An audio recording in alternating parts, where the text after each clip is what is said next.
jiha xeexu bakkan la. Alors Adji Sarr et Ousmane Sonko de viols répétés et de menaces de mort. ma saboté waaye gone di naan ku gedd sa yaay ay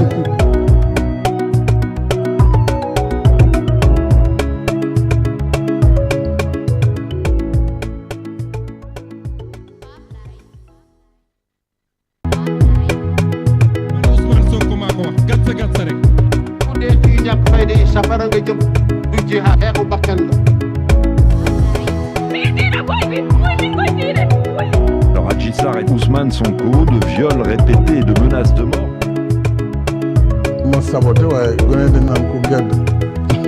sa yaay ay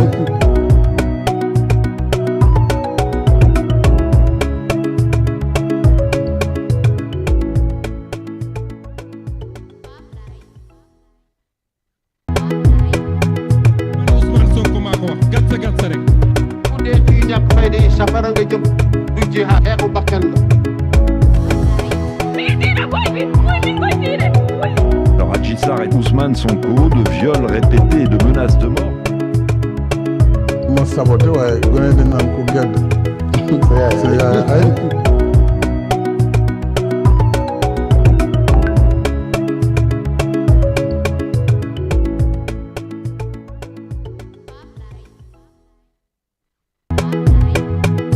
Ousmane Sonko maa ko wax gatsa gatsa rek. ku dee fii ñàkk fayda yi safara nga jëm du jiha xeexu bakkan la. Alors Adji Sarr et Ousmane Sonko de viols répétés et de menaces de mort. ma saboté waaye gone di naan ku gedd sa yaay ay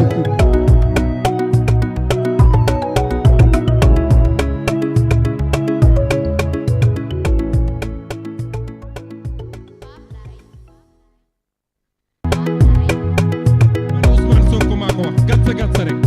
ku dee fii ñàkk fayda yi safara nga jëm du jiha xeexu bakkan la.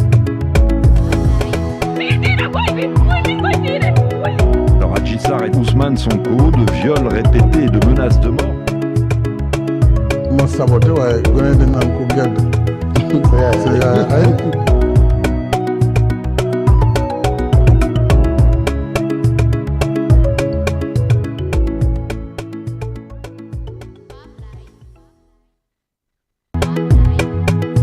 Ousmane Sonko maa ko wax gatsa gatsa rek. ku dee fii ñàkk fayda yi safara nga jëm du jiha xeexu bakkan la. Alors Adji Sarr et Ousmane Sonko de viols répétés et de menaces de mort. ma saboté waaye gone mbokk yi tam seen télévision challenge yi New Media ngi amaat su mbégte bu baax dañu waat ak yéen comme ni ñu ko baaxoo defee saa yoo waxtu jotee seen émission la quotidienne nekk plateau bu ñuy waxtaanee saa su ne li gën a fës si wàllu actualité politique économique sociale diplomatique actualité judiciaire di si ànd ak suñu ay invité suñu ay consultants suñu ay chroniqueurs mais aussi di si ànd ak toute la communauté de la quotidienne bi nga xam ne itam dañuy interagir ak ñun via nos différentes plateformes muy Facebook TikTok ak itam YouTube mbégte la ñu am si janoo bi ñuy dina génn mais aussi ak ñi nga xam ne dañu nekk bitim réew te di ñu safoo saa su ne seen émission la quotidienne en tout cas mbégte la ñuy am chaque jour di ànd ak yéen seen plateau préféré tey talaata deuxième numéro de la semaine ñu si ànd ak saa su ne suñu doyen le journaliste Pape Cheikh Sylla nekk itam ko xam-xamam maa ci jëm si analyse politique danañ ko bàyyi mu nuyoo léegi si kanam waaye comme de coutume dañuy tàmbalee si nuyoo bi ak suñu ay chroniqueur tey Pape Demba moo fi teew Pape Demba ñu ngi leen nuyu amaat mbégte de retrouver sur la quotidienne. Tito retrouvé woon la mbégte la aussi di nuyu le grand journaliste ni daal Pape Cheikh Sylla di ko ziar bu baax mbégte boobu lay amaat janowaat ak sunu mbokku téléspectateurs yi surtout sunu frères yi ak sœurs yi ci communauté la quotidienne mbégte boobu lay nuyoo aussi kii di Abdou le grand technicien bi permettre gars yi mën dégg mën gis jërëjëf Abdou mi nekk si xarala yi ci xarala yi voilà xarañ ci lool Abdou kon ñu ngi koy nuyu alors le grand Pape Cheikh Sylla suñu doyen ñu lay nuyu amaat mbégte de retrouver nekk ci xarala bi te xarala lool Pape Demba mais Fallou mbégte la saa su ne di toog fii ci plateau bi lu am solo la di nuyu bu baax la communauté de la quotidienne di leen wax ne ñu ngi leen di béggee ñoom tamit bu baax a baax. communauté bi. boo taay nag am na sama gars yi mu si xaw a gëj a gis ñoom Naar ñoom Assane ñoom ak Thierno donc gëj naa leen di gis parce que ñoom dañu nekk ñoo xam ne dañu doon poser ay questions des fois ñuy apporter ay contributions parce que ñun tam loolu dafa bokk suñu marque la mooy ñi nga xam ne dañuy seetaan dañuy bëgg ñuy apporter seen contribution ñu koy lire. mais itam bu ñu amee laaj bu ñu bëgg a laaj bu ñu ko envoyé itam lu am solo ñu indi ko ci plateau bi parce que émission bi ñu nag yéen ñoo ko bokk donc voilà di leen dellu di leen nuyu di amaat mbégte si yéen alors suñu plateau dañu koy tàmbalee ak l'actualité politique dominée par deux choses la plus récente mooy l'instruction numéro 1 bi nga xam ne parti Pastef les Patriotes à travers son président Ousmane Sonko moo ko jël ngir ñu remobiliser ak massification bu Pastef objectif atteindre 1 million de militants actifs atteindre aussi 10 000 cellules fonctionnelles dans les différents départements mais aussi dans les 557 communes du Sénégal au même moment itam ñuy remarqué gannaaw ba l'Alliance pour la République itam le président Macky Sall defaraatoon son secrétariat exécutif national def élargissement bi mu am d'autres membres am d'autres structures ñu gis na itam ci semaine bi itam gis nañ dans les 46 départements fu ne ña nga fay installer ay secrétariat exécutif départementaux donc mu nekk benn semaine boo xam ne purement politique même si am na aussi justice dinañ ci ñëw incha allah mais grand dañu koy tàmbalee ak cette fameuse instruction du président du PASTEF. Alors ni ñu ko mën a gisee mooy day mel ne aujourd'hui le président Ousmane Sonko ak son parti ñu ngi préparé bu baax élection présidentielle 2029 xëy na diggante bi yaa aussi élection présidentielle élection locale territoriale bu 2027. Voilà maintenant aujourd'hui xëy na li que Pastef en tant que parti politique di remobiliser du jaaxal kenn mais ak contexte bi ñu ko tànn pour def ko ak itam élection présidentielle 2029 ni mu xawee sori mu mel ne Pastef aujourd'hui dañu gis ne dafa teel a jublu ci élection en tout cas yi di ñëw. Est-ce que si gis-gis dañu mën a jàpp ne aujourd'hui Pastef dafa sentir une menace pour les élections présidentielles en tout cas par rapport ak ses militants wala dañu koy mën a jàngate rek ne Pastef est un parti politique boo xam ne comme ni mu ko waxee dans l'instruction que dafa nekk parti bi war a gën a dynamique parti bi gën a structuré parti bi gën a discipliné. waaw Pastef moom parti la bu ñëw pour ut nguur comme parti yëpp. jot na nguur gi ci jamono joo xamante ni xaw na gaaw ci bëtu ñu bari. am na loo xamante ni ay promesse la woon bi ñu nekkee ci kujje gi mais réalité pouvoir bi wane na ni nguur moom noo def ba jot si. benn étape la. boo ci xasee ba jot tamit noo si toogee leneen la donc loolu changé na lu bari. am na nag lu kenn ci figure Pastef yi waxoon na ko fi. En tout cas figure mouvance présidentielle bi nekk ci proche yu Ousmane Sonko muy Guy Marius Sagna député mooy dine dañ doon xaar nguur gi ci 2025 jàpp 2026 xaar ñu woon nguur gi pour Ousmane Sonko jot si en 2029 pour être clair xaar ñu woon quinquennat bi Bassirou Diomaye Faye yéggale ko président de transition la waroon doon loolu la ñu waxtaanee ba fii gisuma lu officiel lu weddi waxu Guy Marius Sagna yooyu du coup bu dee loolu ñu doon xaar amuñu ko gisuñu ko dañuy defaraat seen toogaay nguur gi dañ jàppoon ne kii ñu àndaloon daf ñu koy buux jox ñu ko ambale ko ba mu rafet jox ñu ko fin 2025 loolu mënatul nekk.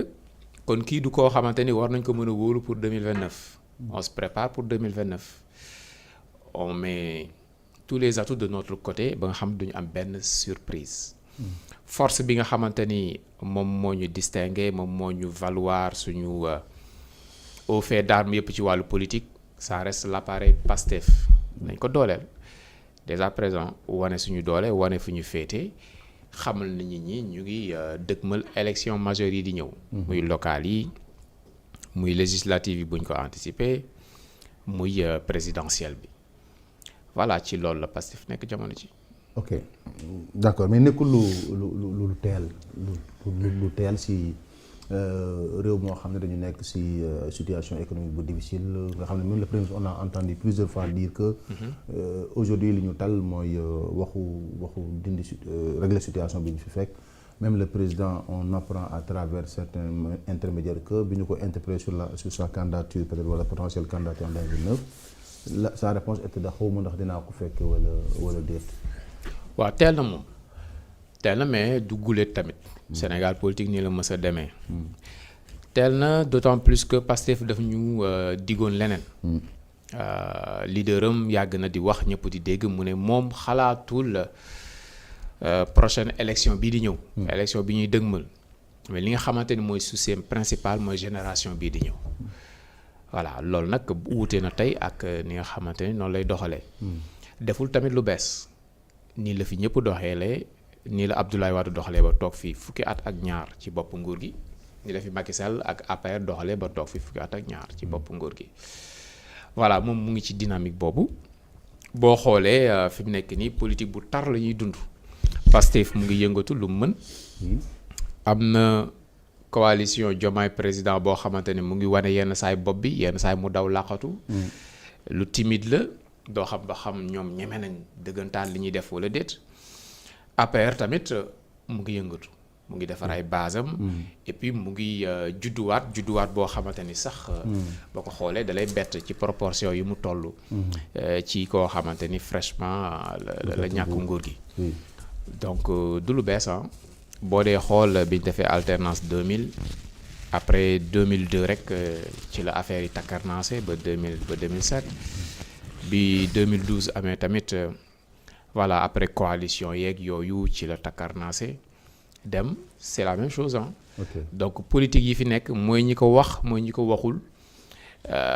li ëpp lu ñuy xalaat li ëpp lu nekk seen yitte du génération yi di ñëw ba élection yi di ñëw la loolu moom la Pastef di dund tey moom la ci la ñeneen ñi nekk d'accord alors Pape Demba est-ce que mën nañu jàpp comme grand Pape Cheikh li muy wax par rapport ak coalition Diomaye par exemple mu ngi yëngatu di làqatu mais aussi redynamisation bi ñu gis au sein de l'Alliance pour la République est-ce que Pastef nekkul si comme ni ko un de leurs leaders quand même waxee woon wala Diouf Bodiang que dañu politique ba agsi si nguur gi nañu teel a politique pour téye nguur gi aujourd'hui est-ce que Pastef si loolu la ñu nekk. waaw déjà xam nga je pense que bu ñu xoolee expérience su PDS bu mu ñàkkee nguur gi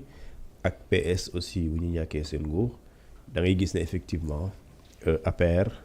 jëlul seen yoon dafa jël seen yoonu bopp maanaam dafa bëgg a démarqué wu ci syndrome perte de pouvoir mooy nga ñàkk nguur nga jaaree fa boo matul fay te loolu je pense que dal na PS parce que depuis PS ñàkk nguur gi ba léegi defuñu fii wala bokkuñ ci élection présidentielle boo xamante ni mën nga jàpp ne wane nañu ne ñii ñàkkoon nañ nguur waaye mën nañ ko amaat da ngay gis ne bokkuñ sax ci benn élection présidentielle boo xamante ni mën nañ wax ne les candidats mën na imposer ba jël nguur gi sooy xool PDS aussi en 2012 lorsque Abdoulaye Wade bu mu demee gis nga ne 2012 PDS a peiné pour réexister pour ne pas dire pour ñëwaat ci scène politique pour la première fois depuis longtemps plus de 25 ans en tout cas ou 30 ñu toog ci élection présidentielle en 2019 PDS amul candidat c'est parce qu'il y a eu un problème d'organisation et je pense que ça veut dire que donc APR bëggul rater ce train là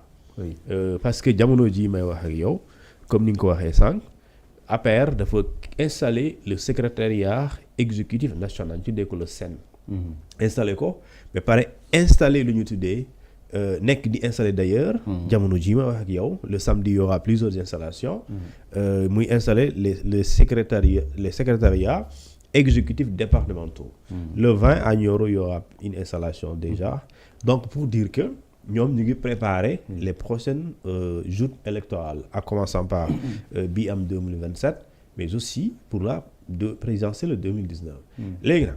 loolu li mu lay yóbbu mooy politique soit da ngay exister nga am exister woo nga ñàkk lépp. parce que politique boo raaree terrain bi ñeneen ñëw jël sa place loolu du ay c'est-à-dire ooy man may diw soo koy def di ko ñàkk.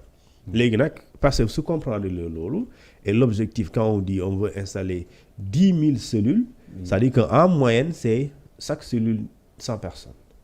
nga am 1 million de militants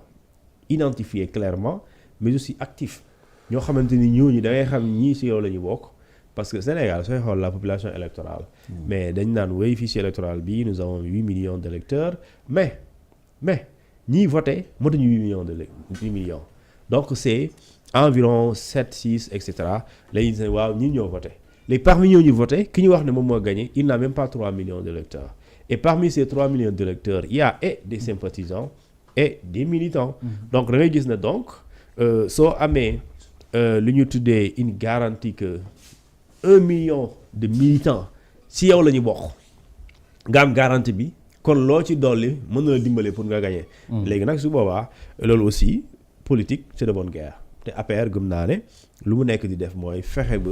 au niveau national ñu am ci base bu solide au niveau des départements et au niveau des communes. des 557 communes ak 46 xawma départements léegi nag su boobaa APR ak PASTEF. ñooy nekkaat dans cette dualité au niveau des bases respectivement mais aussi au niveau national parce que Pastef Sonko dafa annoncé le conseil national de Pastef mais après APR moom dañul ci loolu et quelques mois wala semaine ci nga ci gis ay nouvelles adhésions par exemple lu mel ni l'écrivain là avant loolu mooy ki ñu dénk xawma stratégie massification mooy kii waay journal Amidou Anne tu vois Amidou Anne bon ci débat même mën nga bokk ak moom bañ a bokk ak moom position politique mais suy wax da nga koy déglu parce que li muy wax vraiment da koy teg nga xam ne lii bu dee saaga moo la indi doo wax ak moom si c'est un débat vraiment bu important mën nga ti obligé nga vouer ko du respect te da ngay gis également ci loolu am na ñoo xamante ñi ngi woon feneen am nañ doole politique wala amuñ doole mais ñëw nañu et ñooñu aussi par exemple Major Kandji ak l'ancien mooy capitaine Dièye donc loolu te par exemple man je m'attendais pas à ce que capitaine Dièye par exemple rejoindre APR parce que booy xool capitaine Dièye il a été radié même par kooku mu dem rejoindre par exemple il est radié de l'armée par le président de la République Macky Sall il a créé son parti xaw ma nu ñu ko tuddee donc mu nekk di opposer régime Macky Sall tey plus tard même pas 2 ans nga dem rejoindre ko léegi nag lan la APR di indi lu bees parce que li ngay indi lu bees mooy le discours doit changer et ce discours là dafay nekk un discours de reconquête du pouvoir tu as déjà conquis le pouvoir tu as géré tu as été à l'épreuve tu as prouvé ou pas tu as réussi am nga faiblesse am nga réussite mais yooyu nag léegi comment changer waat carte gi ba Sénégalais bi amaat beneen confiance sukkandiku ci li nga jot a wone et loolu maintenant su boobaa pour nga def une belle opposition da ngay sukkandiku simplement ci régime bi lu muy def ci lu mu leen promettre Sénégalais yi mu nekk ci di ko def te defagu ko mu am loo xamante ni promettre te mënu ko def te du ko mës a def ci àdduna bi loolu am na léegi su boobaa nga sukkandiku ci loolu muy faiblesse pouvoir bi nga mën a jaay sa projet bi nga am lu bees pour le Sénégal et je pense que loolu APR xam na bu baax lu muy def et Pastef aussi lu muy def xam na parce que bu réajurulee Pastef APR xaw ma ndax dinañu réussir lu ñu bëgg waaye bu ñu defee maillage national bi dina jafe lool pour nga récupérer lu ñu am déjà te booy xool les mairies actuellement heure bi may wax ak yow bu fekkente ne transhumé wuñ ñu ëpp ci mairie yi waa APR la plus de 300 maires waaw ñu ëpp léegi nag 2027 nooy def ba changer donne boobu lu may débat bi léegi APR moom son combat c'est de maintenir ces gens-là ou bien d'installer leurs hommes dans ces mairies-là et Pastef c'est quoi c'est d'arracher ce pouvoir municipal pour que ñoom ñu maîtriser ko et loolu su boobaa ñii dañoo am téye ba pare ñii dañoo bëgg a téye c'est comme aujourd'hui Diomaye xaw ma ndax am na ambition wala déet mais xam naa daal ils ont gagné, ils gèrent le pouvoir et maintenant gëm naa ne dina am politique de préservation du pouvoir. mais est-ce que l'attitude de et de Diomaye conservation du pouvoir. l'attitude de Diomaye mën na expliquer lii par exemple le fait que mu mel na ko am ambition en 2029 avec sa coalition Diomaye président. waaw mais Diomaye moom vraiment même bu amul ambition. gis nga ne comme li ko Diomaye waxee xam nga waa coalition Diomaye. Bon timidité laa koy tuddee xaw ma wala dañuy ne di calculer wala dañuy xaar le moment venu wala dañuy def sonde wala dañuy sonde ñoom bu ñu dóoree parce que commencé nañu dóor mais bu ñu dajee bunt bi dëggantaan lan lañ ciy am parce que da ngay gis jamono jii du point de vue médiatique am na ñuy commencé génn pour génne yenn éléments de langage mais pour gëmloo d'accord ñi nga xamante ne ñoom la ñuy nar a séparer ëllëg te séparation vraiment elle est là ñëpp di ko gis pour war leen ne ñun lu ki ñu nar a àndal lu mu doon yéen sax yéen boo leen moytuwul tekkiwuloon si dara sax parce que par exemple les films bi ñu génnee nii quand tu parles du palais de la prison au palais mais pour quitter la prison et aller au palais mais dafa am yoon boobu noonu kan moo la permettre ba nga mën a dem palais mais tu as été désigné mais là on efface maintenant même ki nga xamante ni moom moo la main qui a désigné ce candidat Diomaye tey j'ai regardé quelqu'un nee na Diomaye ci boppam xamoon na ne day doon candidat day nekk président de la République. donc DG du COUD waaw pour dire que waaw seen désignation bi du dara du yéen a mu tànn ñun yàlla moo ñu tànn effectivement yàlla moo la tànn mais yàlla da koy jaaral ci ay nit yàlla jaaral ko ci benn koo xamante ni peut-être am na crédibilité wala am na la confiance de l'essentiel de l'électorat. léegi nag loolu on dañu bëgg a effacer loolu. léegi loolu soo ko effacé finalement fooy ñëw mooy que ñun dañuy samp suñu mbër et là ce sera du marketing politique fexe ba sa produit bi nga am nga mun ko jaay ko ba pare mais aussi mu mën a jàmmarloo s'il le faut parce que des fois en politique il y a beaucoup de trahison et pour man Pastef ak Diomaye ak Sonko bu ñu amee problème mënul nekk lu bees ci Afrique et surtout ci àdduna bi. Afrique mën nga fi compter plus de 8 trahisons politiques ci entre frères entre ñoo xam ne ñoo àndoon di def lu bëri. bokkoon classe wala ñu dund lu bëri finalement fu ñu mujjee trahison même si c'est pas quand même salutaire ci politique surtout ci ñi manière bu ñu amee seen nguur gi nii lu jafe la mais lu rare la ci àdduna bi. d'accord maintenant y a coalition Diomaye bon dañu jàpp ne au fond c'est Diomaye qui coiffe. y a Pastef dañu gis dans l'histoire politique peut-être booy accéder au pouvoir c'est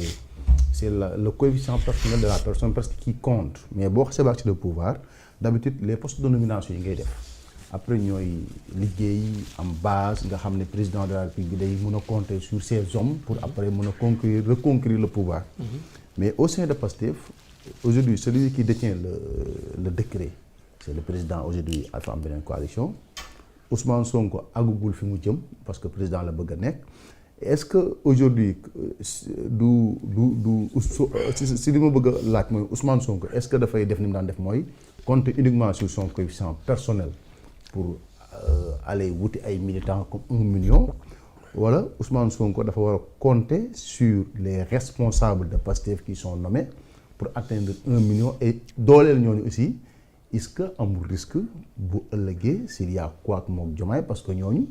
mën nañu retourner dem si Diomaye.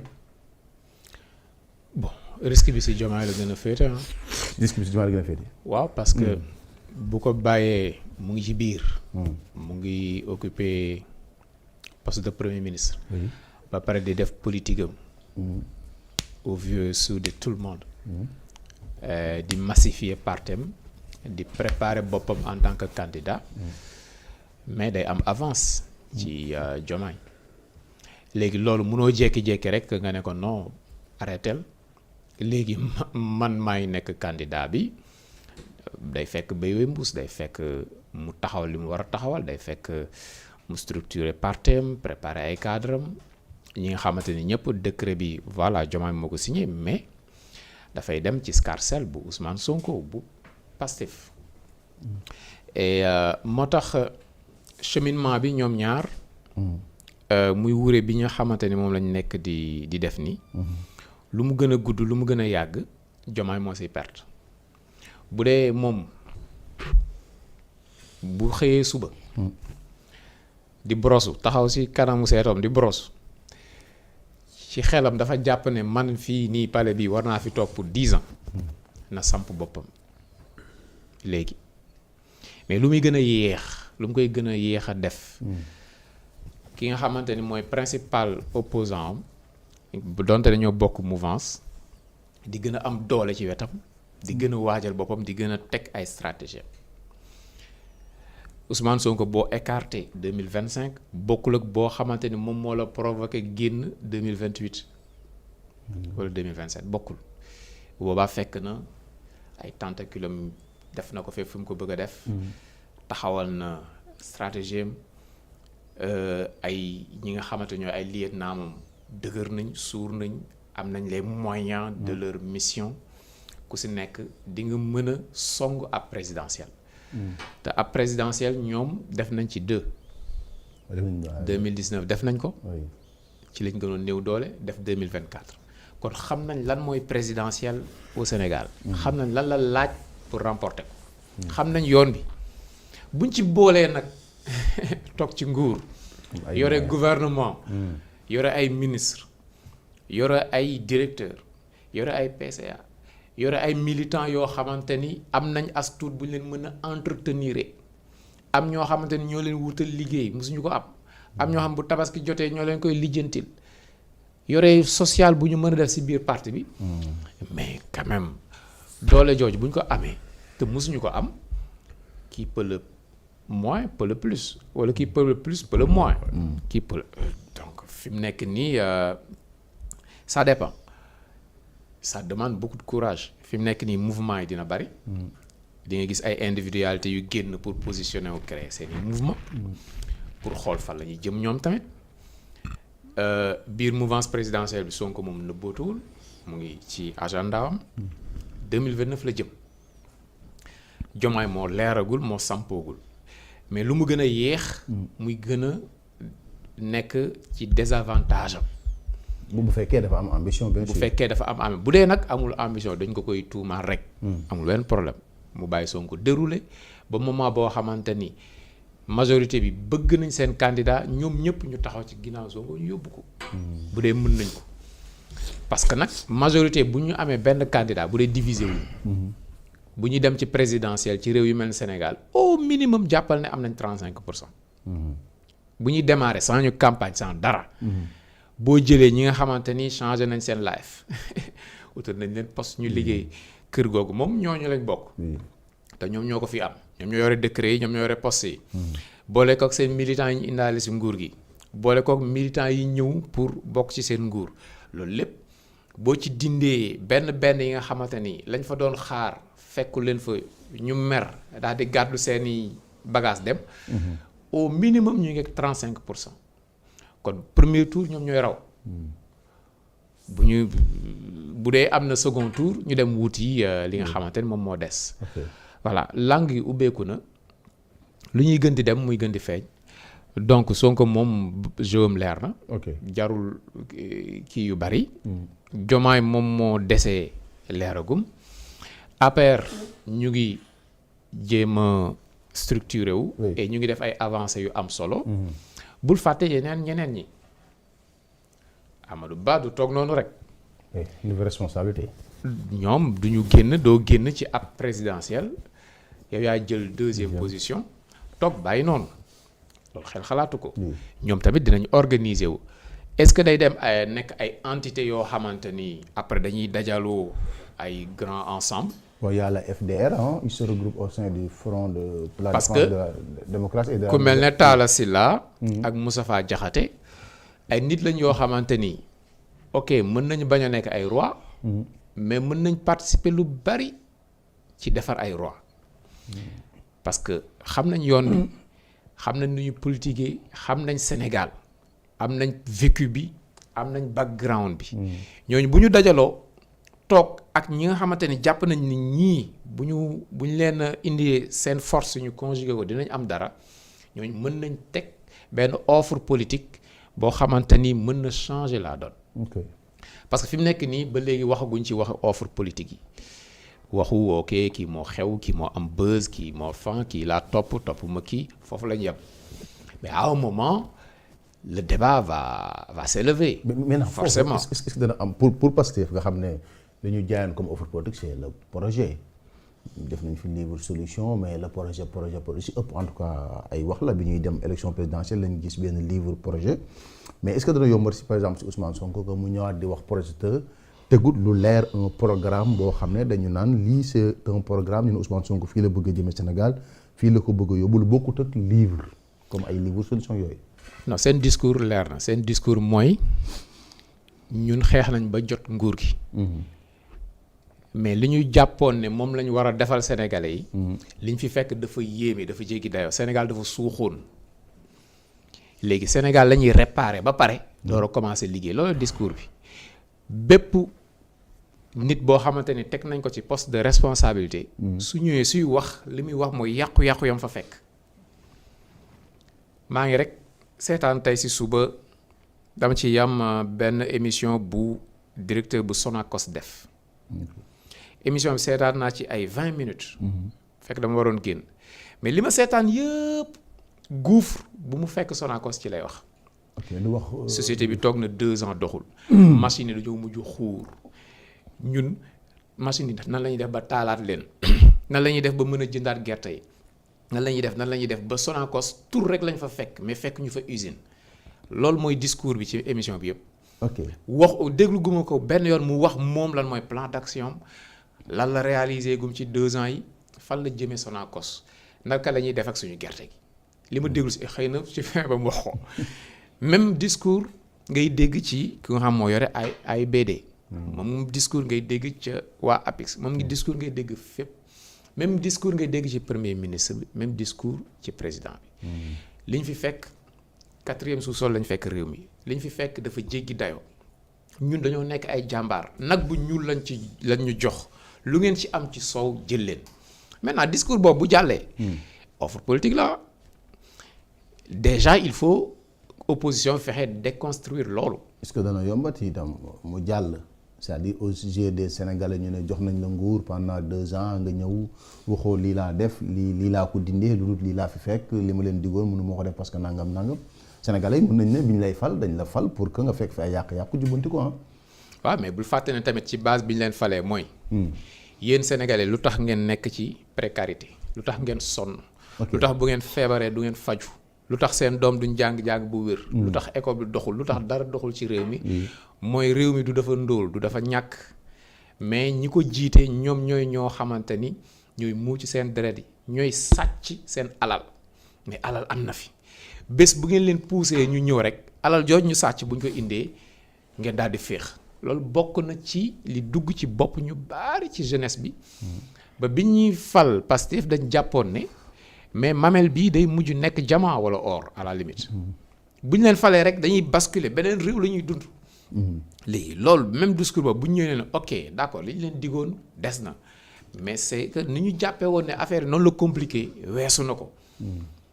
loolu ça peut passer ah ba fii nii ça passe am na ñoo xamante ni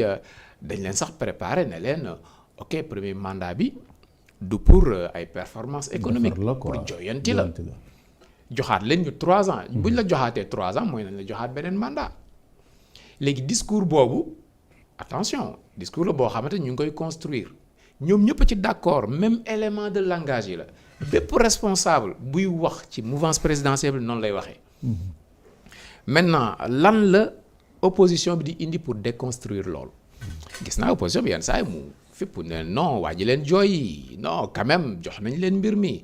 yéen chauffeur bi wàcc na oto bi jox nañ leen oto bi mais bu leen sikkal oto bi ba du ngeen yóbbu client yi benn moment bu ngeen nee sax pneu bi dafa peer wala lii wala laa mais xanaa buñ ko réparer ci journée bi balaa journée bee jeex di ngeen yóbbu client yi voilà léegi foofu la débat bi nekk mais il faut que mu jógee fa. bu dee opposition bëgg na jëlee foofu débat bi day indi yeneen offre politique. ok loolu nag ça dépend ci parce que Sénégal dañ ne peuple bu mature la et tout ça mais bon débat politique yi. des fois dafay yomb daal. daanaka duñu xool buñ la boo leen neexee neex nga leen quoi ñu ànd ak yow ñu dem. mais pour ku jégi exister aux côtés. De ce qui semble une diabolisation de tout ce qu'a incarné Macky Sall et son régime, il faudra que ñoom tamit ñu wane benn ingéniosité bi dans le discours déjà yaa ngi tudd léegi ñoom Amidou Anne ñoom capitaine Dièye ak yu mel noonu voilà il faut que ñoom tamit ñu au-delà de leur base yi ñuy jéem a restructurer dans le débat ñu xool naka la ñuy jéem a déconstruire parce que débat bi loolu la woon dette cachée bi xawoon na leen suul dette cachée bi ñu ko njëkkee wax ñëpp a leen mere woon man de affaire bi kaw la ma jëlee woon après au fil du temps am na lu ñu indi quand même Macky Sall sortem bi am na lu mu indi am na léegi ñu ngi affronter mais Aïssata Tall li mu wax ci dette cachée bi à l'Assemblée nationale mais ça a fait tilt bon moom nag lu ci bari tubaab lay wax xëy na moo tax masse bi dinu mais elle a été géniale. Bon même le ministre des finances de l'économie gis nañ ne seen discours dafa xaw a évoluer par rapport à la voilà dette cachée. discours dafa am foo xamante ne tey Pastef moo fa mane. muy massification beeg réseaux sociaux yeeg. parce que am nañ ay créateurs de contenu yoo xamante ni mën nañu wax ak masse bi ñi ci ëpp. te ñooñu level bi ñuy waxee ak ñoom doy na leen soxlawuñ yenn yi soxlawuñ yenn analyse yi dugg ci yenn non. bu ñu xëyee benn information boo xam dafa xaw a compromettante ak ñoom seen doxalin da ngay gis balaa 8 heures seen créateur de contenu ñëw déconstruire ko. et ba fii ça marche opposition bi nag amagul loolu D'accord amagul loolu. D'accord maintenant Pastef contrairement aux autres partis politiques Abdoulaye Wade 2000 bi mu ñëwee dafa dem. puiser dans les rangs du PS pour renforcer sa coalition Macky Sall idem bi mu demee ba si kanam dañu gis ne ñu bëri ñu ma nekkoon PDS ak dans l'aile gauche daf leen a jëli pour renforcer sa coalition. Par contre Pastef élection législative yi jàll gis nañ ne am na ñoo xam ne dañu nekkoon Alliance pour la République ñëwoon jàppale leen xëy na nit ñi dañu doon xaar après ñu jox leen récompense mais après. On a vu que les discours de Ousmane Sonko wala certains militants on nekkul woon luy encourager en tout cas la transhumance. Alors est-ce que aujourd'hui Pastef seul sans d'autres coalitions wala sans d'autres partis politiques wala sans d'autres personnalités yu am ay bases politiques est-ce que Pastef seul si sa gis-gis mën na liggéey lu ko may réellement véritablement 1 million de militants pour ne pas dire militants et sympathisants. waaw 1 million de militants nag c'est beaucoup lu bari la mais nit mën na ko am mais ni ngay def ba am ko du toog ci bureau façon di nga def politique bu dëgër bi politique bu jege bi mooy la politique de proximité avec les populations jëm leen gën a convaincre ñi nga jot a am nga gën leen téye ñi nga amaguloon sax ñi sikki sàkk yow la ñu war a ànd wala waruñu ànd ak yow nga convaincre ba ñuy toog bu ñu toogee aussi nga mën leen gérer diggante boobu ba rendez-vous bi ñu leen jox muy 2027 et 2029 te boo nekkee ci loolu yeneen parti politique du leen ci bàyyi parce que fii de jamono ji depuis 2000 en tout cas bu Pastef ñëwee ci politique ñaari parti ñoo fi nekk ëpp doole APR Pastef te pourtant am na yeneen parti yu existé parce que booy xool 2019 su ma jumuloon parti bii di PUR moo nekkoon la 4e force politique du Sénégal mais jamono ji PUR dafay nekk ci ginnaaw Pastef te am na jamono moom moo rawoon Pastef mais dafay nekk ci ginnaaw Pastef et même bu nekkee ci ginnaaw Pastef nekk ci ginnaaw APR tekkiwul ne doole boobu mu yoroon amatu ko te moom doole ji mu am dafa am benn force stagnante moom électorat boo xamante ni dafa xaw fidèle boo xamante ni su amee 500,000 yooyu mën na ko amaat au moins dina ko am mais mën na am plus parce que ñoom dañoo am benn genre configuration bu leen xaw wutale ak yeneen parti yi ñoom d'abord la base elle est spirituelle fi ñu bëri balaa ñuy dem politique moo tax soo adhéré ci soo ko defee mun doon sa guide rek ci wàllum politique aussi da nga koy soutenir ci loolu ci ñu bëri en tout cas léegi donc parce que aussi pour mu mën a am nombre boobu mu soxla muy 1 million de militants parce que Ousmane Sonko buy wax li ñu tuddee massification bi nu mu ko tuddee daf ne 1 million de militants identifiés et actifs donc identifié actif mooy koo xamante ni moom jël na valise am jébbal na la boppam nee na yow la politiquement man yow laa gëm te du ma yem ci gëm la waaye dama ciy dox ba pare jéem a ut ni may convaincre léegi nag loolu du toogaay loo xamante ne da ngay takk sa dàll et il a incité également les leaders et les responsables même les ministres léegi nag problème bi foofu lay amee parce que si Diomaye veut si Diomaye a des ambitions présidentielles a une ambition présidentielle wala mu am ambition politique ba pare décider de séparer ak Sonko mais est-ce que Diomaye va accepter de gouverner avec des gens qui politiquement dañ koy opposer et sachant que ces opposants politiques là dans le gouvernement dañuy utiliser leur force politique pour combattre le sur le terrain politique est-ce que Diomaye dina nangu loolu parce que su boobaa mooy gars yi nekk nañ directeur nekk nañ ministre nekk nañ PCA waaye ci terrain politique bu ñu wàccee yow la ñuy xeex te yow nga am pouvoir bi nga xamante mooy décret bi est-ce que di nga accepter nga di dooleel c'est comme ñu naan la 1 milliard xaw ma la mooy lu ñu doon wax milliards yooyu ñu waroon jox chef de l'opposition les 2 milliards là de. mais loolu du am Sénégal. pour le cabinet bi. mais loolu du am Sénégal parce que loolu xam nga ni du am Sénégal ban nit ban sénégalais fii. wala ban président ngay gis mu am comportement boobu attitude bi nga commencé par Diouf par Abdoulaye Wade Senghor Macky Sall et Wade est-ce que ñoom seen taxawaay. mënoon nañ permettre ñu jox 2 milliards seen opposant adversaire pour que mu wër réew mi d'accord di ut nu mu lay gagner. en tout cas du waa dina ne képp ku ko def bay boo nga wax sa mais mënul lekk soo ko def daal le pouvoir c'est-à-dire que yow tu finances tu préfinances celui qui va te détrôner et loolu vraiment sa défaite mu ngi nii di leer parce que koo jox 2 milliards politiquement Sénégalais dañuy adhérer ci lu muy def te bu waa dina wër Sénégal dina def activité politique yoo xamante ni loolu lan mu tegg ko et su boobaa politiquement du la defaral de lépp loo defeer mu gis ne faay la noonu la koy dévoiler Sénégalais di ko gis et souvent moom mu ngi defaare raawam et pourtant 2 milliards yooyu ko état di ko jox moom lay defaree lu ñu tuddee chemin voie bi koy yóbbu ci palais bi lay pour mu remplacer la donc dangay gis ne donc est-ce que de la même manière su Diomaye dina nangu ñu am problème mu am lu mu bëgg te lu muy bëgg plus que ñuy dem plus que muy gën a leer parce que local yi moom balaa ñuy ñëw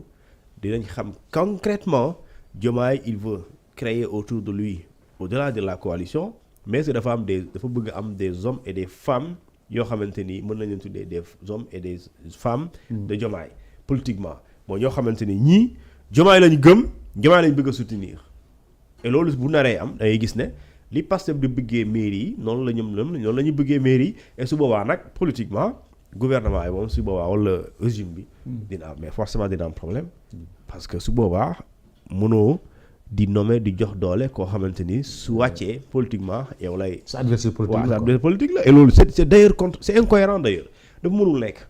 et moo tax effectivement quand ce problème là bu continuer di gën a rëy man ragal naa sax yenn membres du gouvernement yi sax duñ fa mën a nekkaat parce que mënoo nekk ci gouvernement président bi politiquement lu mu bëgg yow sa parti bi nga bokk bëgguñu ko. te yow li nga bëgg yow intéressé wul la li ñu bëgg mooy li président bëgg moo intéressé état parce que président c'est le président qui définit la politique et c'est le ministre il l'exécute léegi kon si tu as un problème de vision avec le président donc loolu mënul ne parce que mënoo imposer président sa vision en tant que ministre mais c'est le président qui t'impose sa vision et toi tu es exécutant et maintenant dans la phase d'exécution si ça pose problème le président mënul cohabiter ak yow mënul nekk ak yow ci gouvernement ci régime bi mënul la parce que yow du la sant nga def mais aussi mënul la sant nga bañ wala nga yéexantu wala ngay et loolu je pense que politiquement c'est très cohérent que ne nit ki boo leen bokkatul gis-gis ku nekk dem bàyyil waaram léegi nag di nga ci gis trahison di nga ci gis bette nga ma di nga fi gis lu bëri mais après ça reste politique. Ok, mais pas 1 million de militants maintenant. On a vu avec Abdoulaye Wade, il y a beaucoup de monde. On a vécu ici ma carte, ma position. Ku nekk ne da ngay li nga indi li nga ñi naan jaay nañ 100 000 cartes ñu naan 1 million de cartes ku nekk di wax. mais gis nañu après le départ de Abdoulaye Wade on s'est rendu compte que quand même en termes de militants PDS avait des sympathisants de Abdoulaye Wade mais militants yi desoon na et aujourd'hui avec Macky Sall aussi on a vécu pareil mais avec Ousmane Sonko est-ce que li nga koy waxee que moom li mu bëgg mooy ay militants yoo xam ne dañuy gëm parti bi dañuy gëm projet bi est-ce que réellement li fi Abdoulaye Wade réussir Macky Sall réussir moom mën na fa réussir am effectivement 1 million de militants actifs. tolluwaay la loolu da nga ciy toll quoi xam nga politique comme mbër la rek. mbër am na fooy toll sa adversaire yi booy wax ak ñoom mais da ngay dox seen kaw. J'attaque je cogne et je gagne xewoon na fi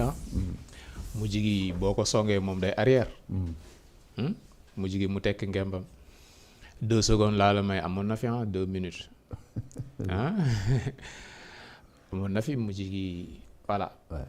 donc ay tolluwaay la Abdoulaye Wade bi mu ci tolloo c'était compréhensible mu ne ok man 3 millions d'électeurs laa soxla wala tant de millions. parce que ñiy voté au Sénégal présidentiel sax boo ko dajalee yooyu la Diomaye ay à peu près 2 millions 400. voilà ñiy voté ñëpp population électorale bi ay 5 millions la bon fii ak 2029 dina yokku ñiy voté concrètement du ñu yegg 3 millions lu ci bari ba bari les suffrages valablement exprimés mooy gën a tuuti voilà. léegi nag ci jamono jooju boo amee 1 million de militants yoo xamante ne yor nañ seen carte moom mooy élection yi fi tegu yaa koy gagné mën nañ comprendre Pastef am boobu ambition parce que ci la toll comme image yu mbër yi ma la wax rek bañ ci tollee dañuy taxaw ak seen adversaire boo xam moo leen lool large leen ñu ne ko 2 minutes laa la may combat bi du ko weesu voilà léegi nag noonu ci lañ nekk ba leneen ñëw ñu xam ne ok loolu tollootuñ fa fi mu nekk nii. donc dañ koy jàppe discours politique pour wane ne maa yor doole ji élection majeure yi fi weesu Pastef moo ko gagné. Pastef ne muy mobiliser ay militants gis ñu beneen formation politique bu koy def. donc bu ko neexee mu ne 1 million de cartes laa bëgg. léegi ba xam dina ko réaliser. wala déet loolu la. leneen li tamit ñi nga xamante ni bëgg nañ ko contrecarrer ci nguur gi. jàpp mën nañu toog rek di nelaw ñoom it. ci sénégalais yi ngay jëlee loolu. ku si nekk am sa fief. maintenant ku si nekk tamit am nga say stratégie. bu dee Pastef réussir na ko mooy réussir na lu kenn réussirul et puis. continuer toog ci nguur gi réussir am 1 million de militants. performance bu rëy lay doon de. Sénégal est-ce que xam nañ militantisme est-ce que sénégalais le sénégalais lambda l'électeur sénégalais du sympathisant la gën a mën a nekk que. waaw ci sentiment yi lañ gën a nekk que ci idéologie yi Sénégal ci wàllu koom ban xeetu politique lañ fi tëral.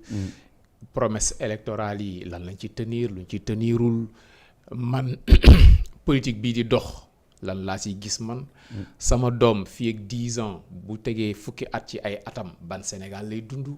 ban Dakar lay dund ban Ziguinchor lay dund. ban Kaolack lay dund. ñun en général duñu xalaatee noonu du coup def fi politique jafe na parce que dañ lay teg loo xamante ni mënoo ko mais ci wàllu finance lay am. te finance yi boo xasee ba falu la nga def yëpp mën nga ko récupérer waat mais ci wàllu kàddu gi ci wàllu comportement bi ci wàllu ni ngay defee def politique gën na jafe feneen gën na jafe ci fu bari. am na ñoo xamante ni boo bëggee nekk leader politique seen réew. affaire luubal alal kenn loolu ci tudd buñ la ci tuddee moom jeex na. am na ñoo xamante ni sa famille da ngay exemplaire. bu dee sa soxna toppatoo ko ni nga war a toppatoo ak sa njaboot américains yi doo leen jiite mukk ci àdduna. par exemple. France boo fa laalee François Fillon lan moo ko éliminé. ay costume yi ñu ne dañ ko may. ay costume laa wax de. yi ñu ne dañ ko may. liggéey boo xamante ne da ko wutal soxnaam te soxnaam mérité wu ko. loolu moo tax nekkul président bu France. Strauss-Kahn dañ koy jiiñ ne dafa trompé jabar ji yooyu am na réew yoo xam boo ko fa defee tu es éliminé en Afrique c'est un peu plus facile voilà boo xasee am aura beeg yu mel noonu am na yu bari yu dafay yàqal yeneen politique yi feneen fii sax dañ lay jàppee. buñ la bëggee bëgg nañ la quoi comme on le dit. voilà parce que kiy voté valeur carte bi dese na ko xam valeur carte bi xamul ne carte boobu bu ko xasee ba dugalal nit juróomi at yi kooku moom mooy définir politique am moom mooy wax ban école la doomam di jàngee moom mooy wax naka la ñuy kii moom mooy définir naka la réew mi di doxee ñu bari ñuy voté xamuñu valeur boobu Sénégal ngay gis koo xamante ne jox nañ ko 10 000 francs ne ko votel diw mu votel diw 10 000 francs. bon mais nee nañ yooyu léegi mu ngi changé da nga dégg ñu la Sénégal léegi dañoo mën a tànn dañoo xam. lan mooy changé na mais yeggul fenn fii boo xoolee débat politique bi. bariwul ay offre politique yi bariwul diisul trop même ci plateau yi bu ñuy waxtaan débat politique. diw nee na nii diw tontu na ko lii diw nee na lii diw tontu na ko lii mais lan nga indi lan ngay apporter lan moo waral économiquement Sénégal toll fii lan mooy say solution bariwul ci débat yi. moo tax saa yu ñu falee nit muy ci maire yi muy ci après da ngay gis ne dañ naan rëccu nañ mouvement rëccu yàgg na fi am. parce que exigence bi nga xamante ne moom moo war en amont loolu mooy des. loolu nag population bi am nañ ci part de responsabilité mais tamit politique yi nga xamante ni loolu la leen arrangé ñu entretenir ko. ak it média bi parce que média bi moo war a créer les conditions de débat constructif pour éclairer les choses indi ñi nga xamante ne dañuy wax xam-xam. poser les vraies questions bu ko defee mbir mi leer sinon ndox mu nëx mi nga xamante ne ñu bari du ñu gis. xamuñu lu xew loolu moo arrangé ñi ëpp. ci ndox mu nëx moom ci la ñu mën a nappee nit ñi ñu fal leen balaa ñoo comprendre dara ñoom toog nañ. et loolu malheureusement fa lañ toll. et puis dafay wane tamit beneen question subsidiaire bu ci juddu mooy 5 ans daal tuuti na pour Sénégal pour présidentiel. 5 ans definitely tuuti na daal. peut-être comme ni ñu doon def quoi premier mandat 7 ans après parce que 5 ans aussi def fi dara c'est vrai def fi dara dana jafe. non déjà bu dee da nga faluwaat sax moo tene. mais bu dee da ngay door a découvrir nguur gi. bon ñun ñemente wuñu affaire dafay dañuy xaw a radical diw sama wujju la bu ma jegee bu dul dara sax boo ma yàqalul sax mën nga sotti ay naka su noonu ci bureau bi. donc boo ñëwee da ngay raxas lépp commencé waat mu jaral la ngay mbëkku di mbëkku néeg boo xamante ni yaa ngi fay door a fanaan mais même boo yeewoo fajar di nga làmbatu pour xam contact bi fan la nekk pour taal lampe bi. c'est normal wala. léegi balaa ngay comprendre rouage yi naka la ñuy diligenter telle chose naka la ñuy fexee ba nga xamante ni. budget bi 3 derniers mois yi trimestre bu mujj bi naka laay jongler ba gérer li ba mu yëg yooyu tu perds facilement 3 ans tu as 5 ans benn année moo ci des après beneen année bi kenn du la booy wax sax duñu la déglu ñëpp a ngi ci élection. mais nag loolu xëy na li ko indi Pape Cheikh bokk na si ñun suñu acteur politique bu ñu toogee du ñu sukkandiku trop si suñu administration bi ñu am ku nekk yaa ngi ragal sa administration bi. waaw mooy li ma la wax kee la fi nekkal. dañuy jël sax ay nit def leen au frigo. voilà maanaam dafa am lu foog Sénégal yegg fa. dafa am ay nit ak ay bérébu liggéeyukaay ak ay mbir yoo xamante ni dañ ko war a génn ci politique bi tegee nee. pourtant Pastef loolu la waxoon. tegee nee par exemple appel à candidature loolu ko indi woon nga xam ne ña fay nekk moom. duñu appel à candidature sax pour kii la rek wax ji la rek quoi. nit moom même boo jaaree ci candidature bu la falee bu dee amul satisfaction du la fay jëlee suñu présidents yi ce sont des présidents super forts suñu texte yi ni ñu ko tëggee noonu la le président de la République du Sénégal est un homme fort en tout cas dans les textes lu mu bëgg a def da koy def ci texte yi moom mooy téye loxoom wala loxoom loxo mais lu mu fi bëgg a def da koy def lu mu fi bëgg a def daanaka rek da koy def léegi ay appel candidat li am solo moom mooy administration ñun am nañ ko dafa am loo xam ne dañ ko war a dooleel am loo xam moo war a nekk sookul bi kenn du ko laal ku ñëw fi la koy fekk ku dem fi la koy bàyyi mais yooyu ñu commencé di laal di ko politiser am na sax corporation yoo xamante ni boo ci bokkee normalement waroo politique daal waroo politique day jaxase mbir yi parce que rôle yi mooy mujj compliqué bon il faut aussi comprendre que ñaari yoon moo fi am pour am xaalis Sénégal muy ban ak ban. def politique falu ñu jox la ci kees yi jox la ci passeport yu baax yeeg yooyu nga changer de vie wala nga mën bëre lool wala nga mën football lool parce que maanaam sport ñaari laa fi gis. beneen bi nga xamante ni am na xaalis te bariwul ñu ko tudd mooy nga nekk marabout del xool Coupe d'Afrique bi marabout yu bees yu bari dinañ génn gis naa leen ñuy commencé waaw kii mooy gagné waaw loolu tamit lu dox la te ñoom dafa mel ne ñoom nag aay nañu parce que même gars yi di taxe ay taxes yu dul jeex ba tey dañ leen a fàtte kenn du leen laal kenn laal John Pape Cheikh bon c'est important débat bi mu soulevé nii mais aujourd'hui si suñu constitution pourtant suñu parti politique yi dañoo am mission de formation des citoyens mais la vérité est que ñun suñu parti politique yi rarement ngay dégg ñu ne la parti politique bi mu ngi def ay séminaire de formation et pourtant ñoom ñëpp presque am nañu ay école du parti bon bref comme ni ma ko waxee dafa mel ni ñun tamit suñu population bi ñu yor nga xam ne seen ñàkk yeewu seen ñàkk xam programme nga xam ne comme ni ma ko waxee léegi dans les débats télévisés kii wax na lii kii sot na lii révélation de diw bon est-ce que aussi du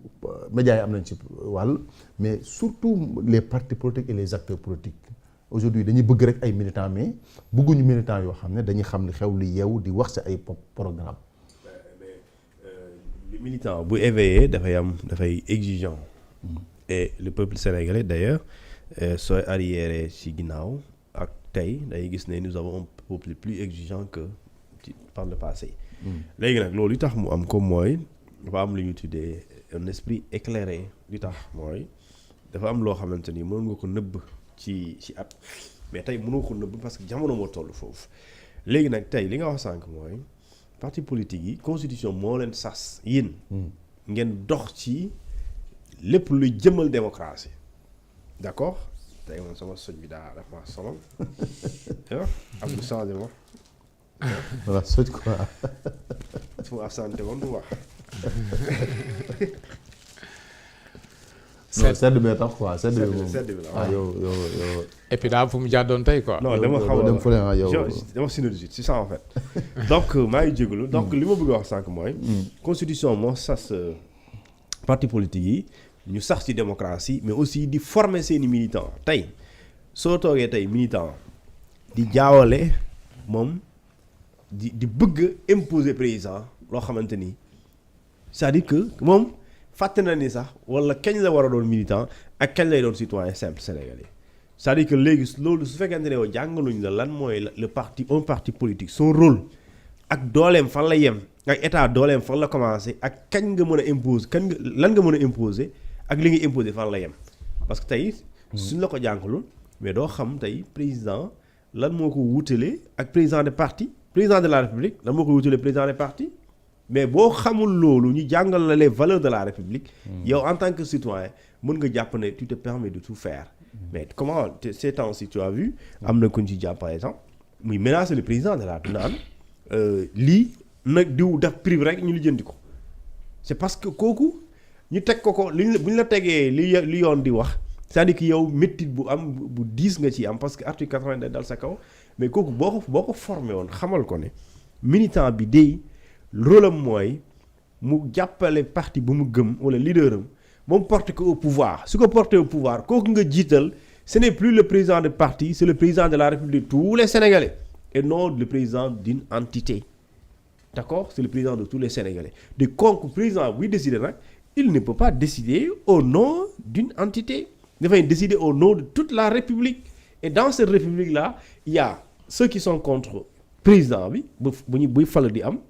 ñoo xamante ni ñoom ñoo soutenir président bi mais dans ce cas loolu amatu fa solo li am solo rek mooy dafay yëlif tous les Sénégalais jiite leen pour une durée bien mentionnée dans la Constitution léegi nag loolu su ko militant bi xamul wala militant bi jàngaluñ ko du jóg ci ay dugg ci ay dérives du jóg ci ay wax joo xamante wax ju rëy la du jóg ci également muy tenir kaddu joo xamante ni day gis ne kii est-ce que réellement lii am na orma jëmale ko ci président de la République léegi nag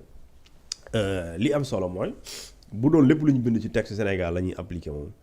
vraiment réew mi RAS. bon en tout cas pour les partis politiques ça doit président waxoon na fii ne parce que 99 ou 98% des partis politiques respecté wuñ charte yi leen tegal mais bu ñu leen éliminé woon coow li bëri mais comme on le fait avec la presse je pense que les partis politiques la ñu waroon a njëkk a lijjanti ci Sénégal. mais loolu dama ne c'est pas une excuse c'est comme tey ñu ne bu doon lépp lu ñuy teree ci réew mi suñ ko teree nit ñi dinañ jóg donc nit ñi bañ nit ñi jóg donte jaaduwul dañ koy bàyyi mu jàll mais loolu su boobaa defet dina jafe. parce que dans ce réewum Sénégal il faut ñu njiit yi il faut ñu am le courage de prendre des décisions impopulaires. décision bi am na décision yoo xam ne boo ko jëlee ala kulli aal dina am ñu bëri ñu ci àndul mais c'est pas ça qui importe ce qui importe c'est quoi est-ce que la décision est légale ou pas. est-ce que moralement légal na légalement aussi taxaw na loolu su amee vraiment tout le reste c'est ay lan la ay jugement la ay sens ay émotion la ay sentiment la li am solo rek mooy lu war a am moo war a am c'est comme mendicité par exemple tu vas dire que oui on attaque la mendicité soo ko laalee ñu naan yaa ngi xeex l'islam mais c'est pas ça il y a une certaine mendicité qui est réprimée par le code pénal sénégalais 245 du code pénal sénégalais mais mendicité boobu mais sëñ bi même bu dee ci l'islam nga koy indi l'islam daganal lu ko donc loolu soo ko bëggee xeex nga ne soo ko laalee nit ñi dina jóg dinañ ne yow da ngay xeex l'islam c'est pas ça qui importe ce qui importe c'est quoi façon bii nii ñuy yëlawaane bokkul ak daray l'islam te yoonu Sénégal da koo tere kon dans tous les cas warul am yëlawaan bi ñuy gis ci mbedd mi ci feu yi ak ci place publique yi yu amul fenn fu ñu ko bind ci téere et pourtant état xam na ne moom jaaduwul mais tey su ko commencé laal beneen parti mooy jóg wala ay nit naan waaye non bàyyi leen lii da ngeen di xeex Boun Abdallah Dionne yàlla na ko yàlla yërëm commencé woon na ko fi yi nga fa mujjee am ñeneen ak ñeneen te ñëpp xam nañ ne c'est le même texte qui est là dara changé aussi et gëm naa ne sax des fois ñuy atte des fois ñu ñu laaj leen 100 francs wala juróom ci mbedd mi parce que da ngay dawal oto robb ci tali bi ci circulation ci foo xam ne nit waru fa taxaw sax nit taxaw fa di la laaj xaalis te laaj xaalis boobu lu ñu tere la te pourtant ñëpp gis nañ ko et boo ko bëggoon dindi ñu ne non arrêté xaw ma lan et donc je pense que à un moment donné il faut avoir le courage d'exiger à ce que li war a am donc parti politique yi nag ñoom tamit bu fekkee ne dañu ne waaye danoo bëri waaye lu bëri kay bu jaarul yoon il faut nga jaarale ko ci yoon peu importe médias yi danoo bëri n'est-ce pas ñu ne il y a beaucoup de radios de télé de sites internet donc il faut qu'ils soient en règle donc ñu ne ku nekkul en règle mënoo bénéficier wu ci lii voilà mënuñu la reconnaître donc autant également on le fait pour la presse on doit le faire pour les partis politiques parce que les partis politiques ñoom constitutionnellement dañ leen réglementer donc ñoom dañoo war a nekk ci loolu sukkandiku ci loolu pour exister buñ ko respecté wul mais mooy ils ont violé la législation et lu violé législation nan la mën a amee valeur ci kanamu sénégalais yi yow li nga war a def loo et c'est parti est-ce que ñu ngi def régulièrement seen réunion yooyu ñu war def ak bilan financier xaw ma état xaw ma lan ku mënul respecter forme militant am kooku est-ce que dina defal bilan financier waaw bu la defee bilan financier moom ci lan la yëngu ba génn xaalis yi amul siège de Sénégal dafa bëri on compte 400 partis politiques waaw te amul siège fi am siège da nga leen di compter parti fii def bilan financier da nga leen di compter parti fii am école de parti da nga leen di compter parti fi am structure dëgg-dëgg da nga leen di compter tu vois benn parti boo xam ne benn nit nga fay xam ñaar nit donc je pense que comme ni ñu koy defee avec la presse loolu waroon nañ ko def ci parti politique yi parce que effectivement les partis politiques defuñu leur rôle donc voilà ñu dem suñu beneen sujet et on revient sur le cas Madiambal wala en tout cas les dossiers diplomatiques et judiciaires entre la France et le Sénégal par Cheikh suivre nga la sortie du ministre Yassine Fall ak aussi la réplique bi nga xam ne l'ambassadrice de France Christine Fagues def na ko par la suite gis nañ aussi le ministère de la justice génnaat aussi defaat un communiqué bon l'affaire Madiambal Diagne est finalement devenu benn affaire boo xam ne mu ngi commencé indi ay incidents diplomatiques entre la France et le Sénégal mais en matière d'extradition dañu gis ne entre des pays li ci ëpp ce sont les ministères des affaires étrangères ñooy interagir parce que même les dossiers sont transmis par voie diplomatique. Alors est-ce que donc Yassine Fall qui a été ministre des affaires étrangères boo xam loolu ministre des affaires ministre de ce ministre le rôle de ce ministère là le fait que mu génn wax directement à la France adressé aux autorités xëy na politiques wala judiciaires da leen bu ngeen ñu joxul ñi ñu leen laaj sachant que dossier yooyu mu ngi ci justice ñun tamit bu ngeen ñu laajee du ñu leen jox est-ce que ce discours là aussi déjà est-ce que moom moo ko waroon def beneen bi aussi est-ce que va-t-en guerre boobu ñu nar a indi suñu diggante ak France ci dossier yoo xam ne ci affaire justice la est-ce que tamit dëgg-dëgg ci wàllu diplomatie amut lu ñu mën a yàqal suñu relation ak France bi nga xam ne déjà bëri na ay couac yu ci am. bon Yacine Fall moom newul ci li nga nekk moom ci lu neex Ousmane Sonko leader politique am ci lu nga xamante ne neex na basam ci loolu gën a nekk que ci ay orthodoxie texte yi fii la jaar la de am na ay techniciens quand même ci ministère yi pour booy def dara da ngeen ci discuter un temps soit peu doo jógee sa kër rek def sa communiqué génne ko on est d'accord. donc boo ko defee communiqué bi jaar fi mu jaar ba nga valider ko mu génn nit ñi jot ko c'est parce que ce choix la à partir du moment où Ousmane Sonko toog na ci tribune assemblée nationale wax ko moom ci siège boobu lay dugg lijjantiwul forme yeeg politiquement correct ak newul ci loolu war na la ko depuis yàgg na même rédaction yi ngay jiite dafay am ci biir journalistes yi ñoo xamante ni clause de conscience dañ koy indi boo leen bëggee defloo yenn yi ci seen liggéey donte ne yaa leen di fay duñ ko nangu dañuy bañ am na ñoo xamante ni nekkuñu ci loolu ñoo boss bi lu mu bëgg loolu la ñuy def parce que li jiital mooy lu neex boss bi xoolu ñu loo xamante ni respecté na liggéey bi wala éthique la wala déontologie la wala dañu respecté public bi lijjanti wuñ ko kii moo ma fi indi moo may fay lu mu bëgg loolu lay wax chaque jour nga boo xool télé boo xool da nga fay gis ñu mel noonu parti itam dafa am loolu dafa am ñoo xamante ni voilà règle yeeg texte yeeg politiquement correct ak yooyu nekk ñu ci loolu léegi nag am na lu populisme la gën a jege que leneen wax ne ñun réciprocité la ñuy def ak yu mel noonu yàgg dañ ko fi wax waxuñu ko woon ci passeport yi. oui ci visa yi quoi. ci visa yi waaw anam Sénégal dellu na ci ginnaaw dafa am looy wax ak loo attan am loo xam da nga koy wax pour sa askan yow ñu ne guerrier baa ngi nii souveraineté lañ toll dépassé na yenn yi am loo xamante ni mooy réalité bi lan lañ fi waxul ci suñu monnaie débat bi bokkatul sax dañu waxoon dañuy am suñu monnaie no franc CFA yaa ngi déggati mu bokk ci débat bi teg nañ ko fële dafa am yoo xamante ni plus pour say ñoñ la pour ñoom loolu ni teg seen loxo que li ngay def dëggantaan li ma gëm sax mooy ci coulisses yi bu ñuy waxtaan ton bi du demee noonu li ñuy waxtaan ci suuf ak li ñuy joxe ci communiqué ay dafa touché suñu valeur ak yooyu du bokk. mais bu dee affaire par exemple monnaie économie on peut comprendre mais en matière de diplomatie d'habitude moo sax dañuy wax c'est que c'est la charge gardée du président de la République moo ak défense yooyu parce que dafa sensible. waaw mais am na foo xam bu fa yeggee. président dina jël ay responsabilités am loolu lañ mën a jàpp parce que dañ ko jiitu fi mu nekk nii. am na loo xam du waxu ci assemblée nii rek sànni ko noonu et ñëpp xam nañ. loolu soxlawul ngay am yenn at yi wala ngay def yenn jàng yi pour xam ko réew bu mel ne France seeni institution ku si nekk da nga moom sa bopp Sarkozy ci lu mu nekk jamono ji. tëjal nañ ko prison ba génn ko sax am na fa 5 jours. Macron lu mu dajul ci présidence am yi lan la dajul ci gilet jaune yeeg ak ñeneen ñi mais lu mu dajul ci am sax premier ministre ci janoog benn parlement boo xamante ni lu mu defal mu xëpp ci suuf parce que institution yi ñoo demee noonu. seen démocratie moo demee yenn saa yi sax da leen jouer ay tour yenn saa yi dañuy dugg ci benn crise boo xam dañ ciy bëgg a génn du ci mën a génn ku si nekk poñe sa moroom. exécutif bi nekk fii législatif bi nekk fii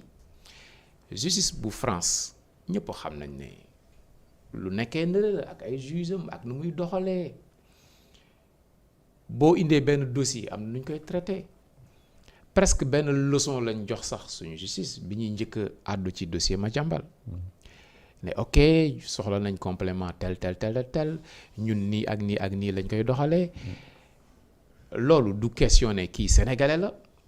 wala burkinabé la wala coréen la dafa am ñoom nu ñuy doxalee loo xamante ni seen justice ma nga tegee nële benn faiblesse laa xam ci français benn faiblesse ci seen wàllu justice seen wàllu gouvernance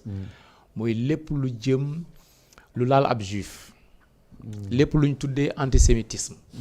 loolu moom dañuy perdre seen raison loolu dañuy jël seen loi yi dafa am nuñ ko parce que seen passé la seen choix la foofu nga laal ab juif wala benn symbole boo xamante ni ci judaïsme la bokkul ak nga laal keneen foofu subjectivité lañ ci voilà foofu moom foofu laa xamee foo xamante ni ñoom foofu gisuma fa droit gisuma fa respect ci nit ak yu ni mel dañ ciy ëppal mais boo xoolee France fu mu jógee 1789 ba léegi quand même war nga leen mën a nangul ne seen justice bu indépendante la boo xamante ni seeni procédure dafa am nuñ koy doxal te loolu rek lañ wax ma jàmbal lu mu jaral France ma xaw bokk mais la question bi jaaxal nit mooy du la première fois que Sénégal di demande extradition xëy na cas Madiambal lañ ci gën a xam cas Doro Gueye peut-être amaan na yeneen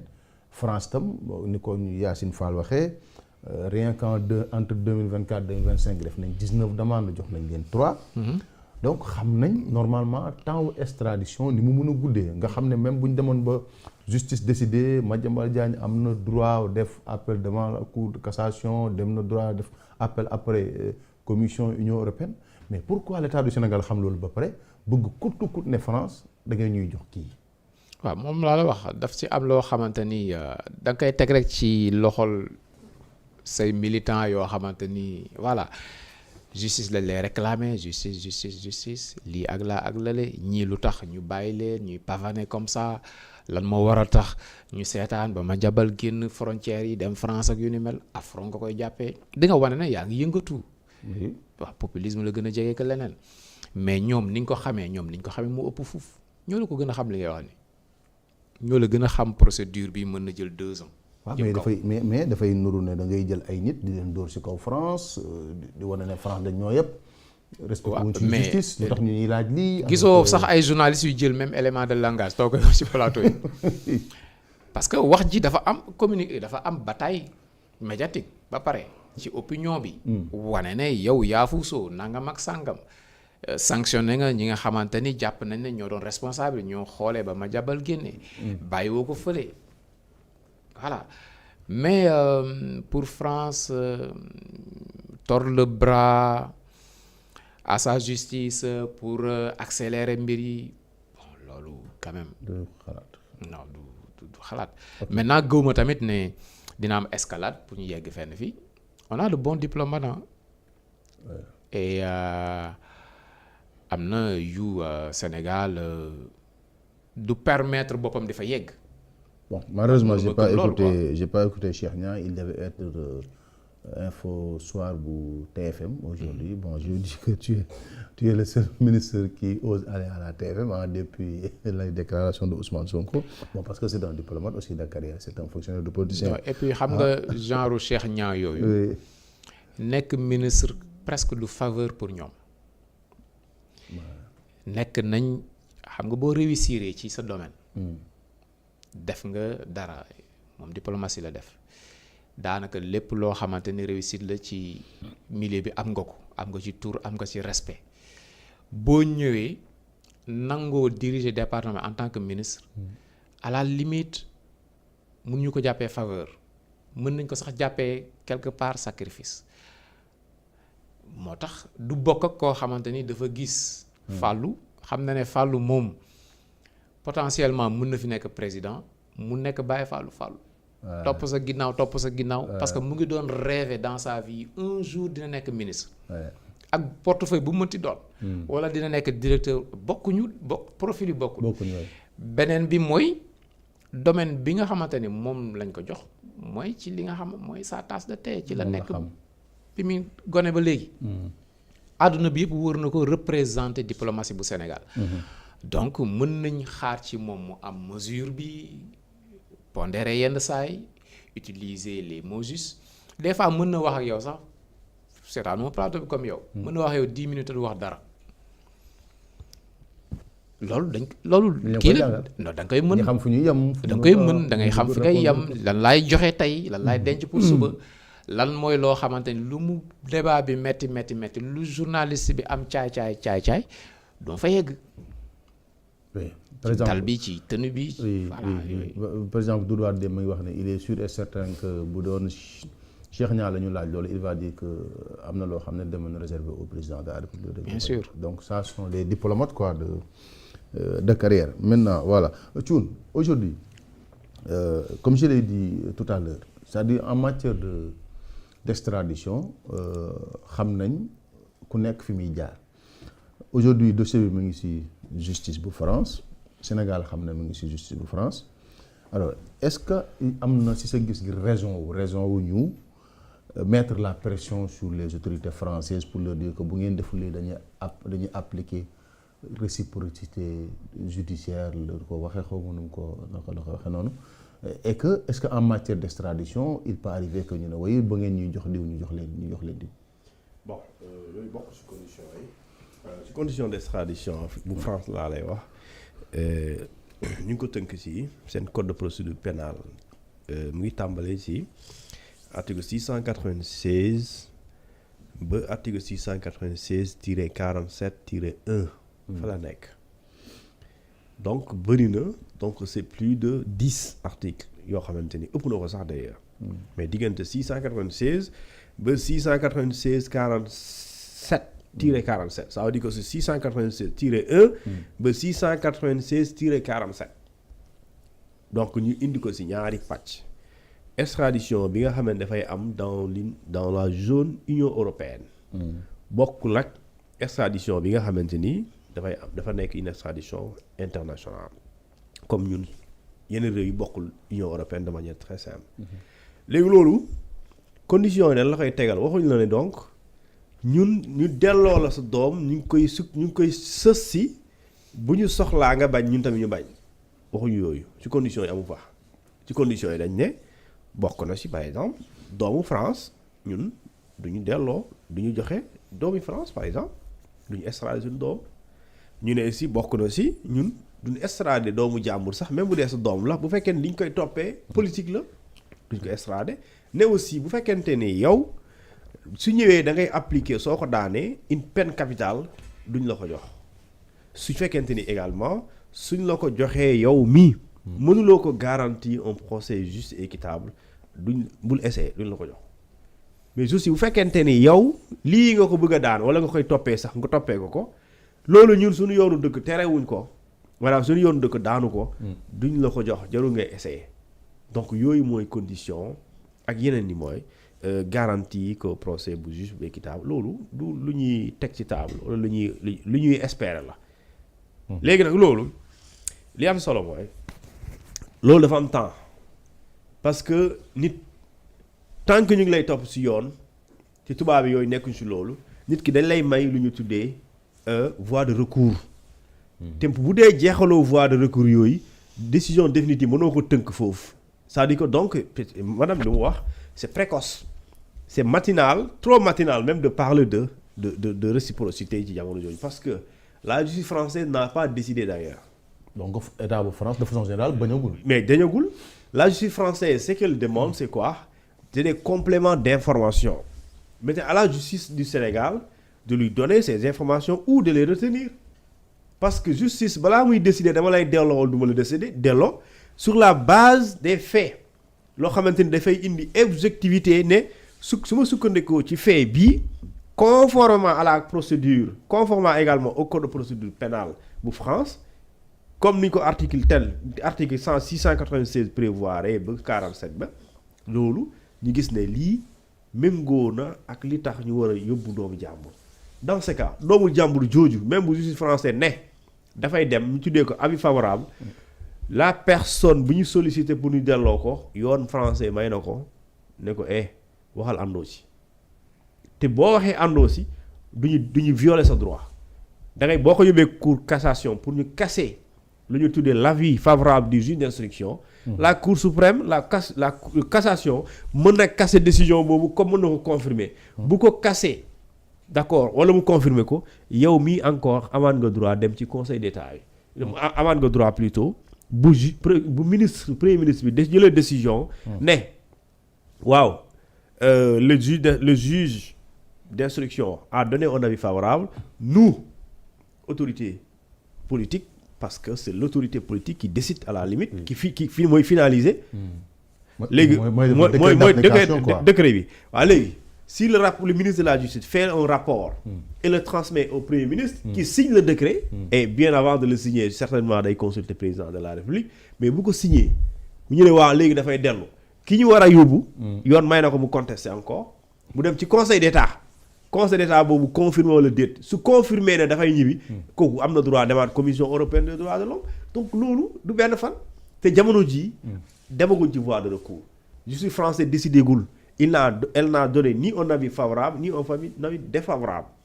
donc ci balaa muy décider di joxe avis défavorable ou favorable dafay laaj état au Sénégal ne leen indi leen ñu lu bees lu ñu dolli ci li ngeen di tuumaal Madiambal Diagne pour ñu mën a wax ne waaw dañ leen koy jox ou duñ leen ko jox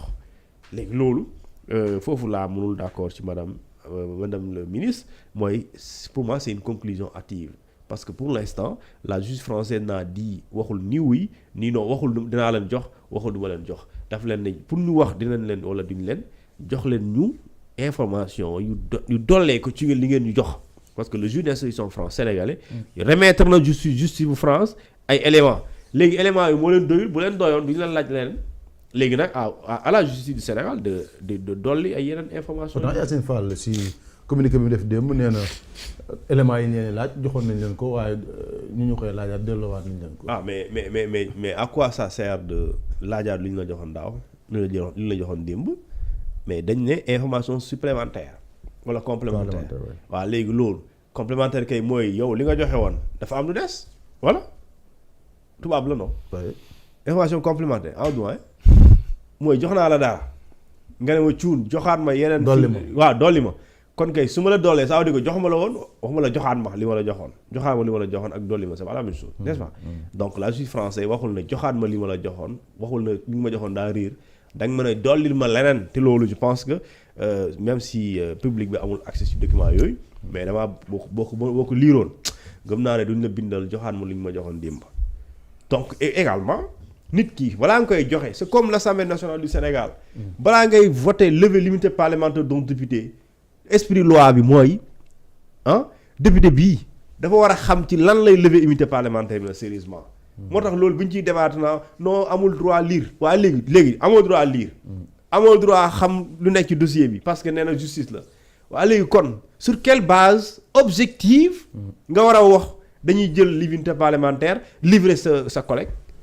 mais da nga war a xam kañ au moins luñ koy reprocher même bu la neexee bul filmer bul enregistrer mais pour nga am conscience tranquille da nga war a xam ndax am na ay éléments quoi éléments yoo xam ne yow lii doy na la waaye léegi yow liiroo gisoo déggoo ñu ne la mais décider loolu yaa ngi décider mais li nga décider xamul tegoo ko fenn kon parce que yow balaa ngay décider fàllu ñu naan la waaw lii dañu war a benn décision teg ko Pape Cheikh Sylla mais balaa nga naan waaw da nga war a xool les faits pour lesquels ñu war ko daan léegi ñu ne la non yow waxal yëkkati sa loxo wala déet rek façon dañ koy kii justice moo la gën a xam moom dafa sérieux comme ñu wax non faisons confiance au procureur quoi faites confiance au procureur vous êtes deux pouvoirs indépendants d'accord ni ngay doxee moom doxewul noonu te constitution moom moo règlement intérieur bi moo ne doole assemblée nationale dafa rëy ba bu ñu jàppee député te respecté wuñ procédure bi député yi mën nañoo dem assemblée nationale demander li ñu tuddee une suspension des procédures même bu ñu ko jàppoon dañuy tegg loolu bàyyi jàmbur dem ñibbi waaw léegi kon balaa nga koy joxe justice kay ko war nga xool ci lan nga koy joxe loolu vraiment c'est un esprit quoi loolu vraiment ñaari député Cheikh Thioro Cheikh Bara Ndiaye ñu ne sur les cas Ndeye Saly Diop Dieng ak Moustapha Diop mooy yoon convaincre mooy yoon en réalité mooy yoon léegi nag ci madame le ministre ci li mu wax par exemple ci ci wax ci justice ci procédure d'extradition bi pour man loolu forme bi y a aucun souci. Certes dafay jaar par une voie diplomatique mais lu ñuy jàllale par voie diplomatique c'est une question judiciaire. Est-ce que cette question judiciaire qui est mieux placée que le ministre de la Justice pour parler des questions judiciaires? Il n'y en a pas. Léegi nag lorsqu'il arrivera de prendre une décision de dire que dañuy appliquer réciprocité ou ça ou non, cette décision-là elle revient exclusivement au président de la République parce que c'est son domaine exclusif. Et su boobaa lorsqu'il s'agira même de signer un décret d'extradition d'un Français depuis le Sénégal, c'est le président de la République qui signe ce décret, même si le rapport est fait par le ministre de la Justice, contrairement en France. D'accord, mais avant ma lay bàyyi bëggoon naa la aussi laaj si par rapport ak information bi mu ñu jox moom par rapport au cas Ousmane Sonko sur son dossier avec Mame Mbaye Niang que dañu demander ce sont les avocats d'Ousmane Sonko ñoo demandé réexamen du procès de Ousmane Sonko avec Mame Mbaye Niang mais ñu bëri dañu jàpp ne procès boobu wala verdict boobu loi d'amnistie bi daf ko yóbbu ñu bëri en tout cas juristes yu bëri jàpp nañ loolu mais aujourd'hui est-ce que ci sa gis-gis am na sens avocat Ousmane Sonko koy xam ne loi amnistie bi jëlut dindi na en tout cas verdict boobu bu fekkee ñoom jàpp nañ loolu ba pare ñuy demander réexamen procès boobu.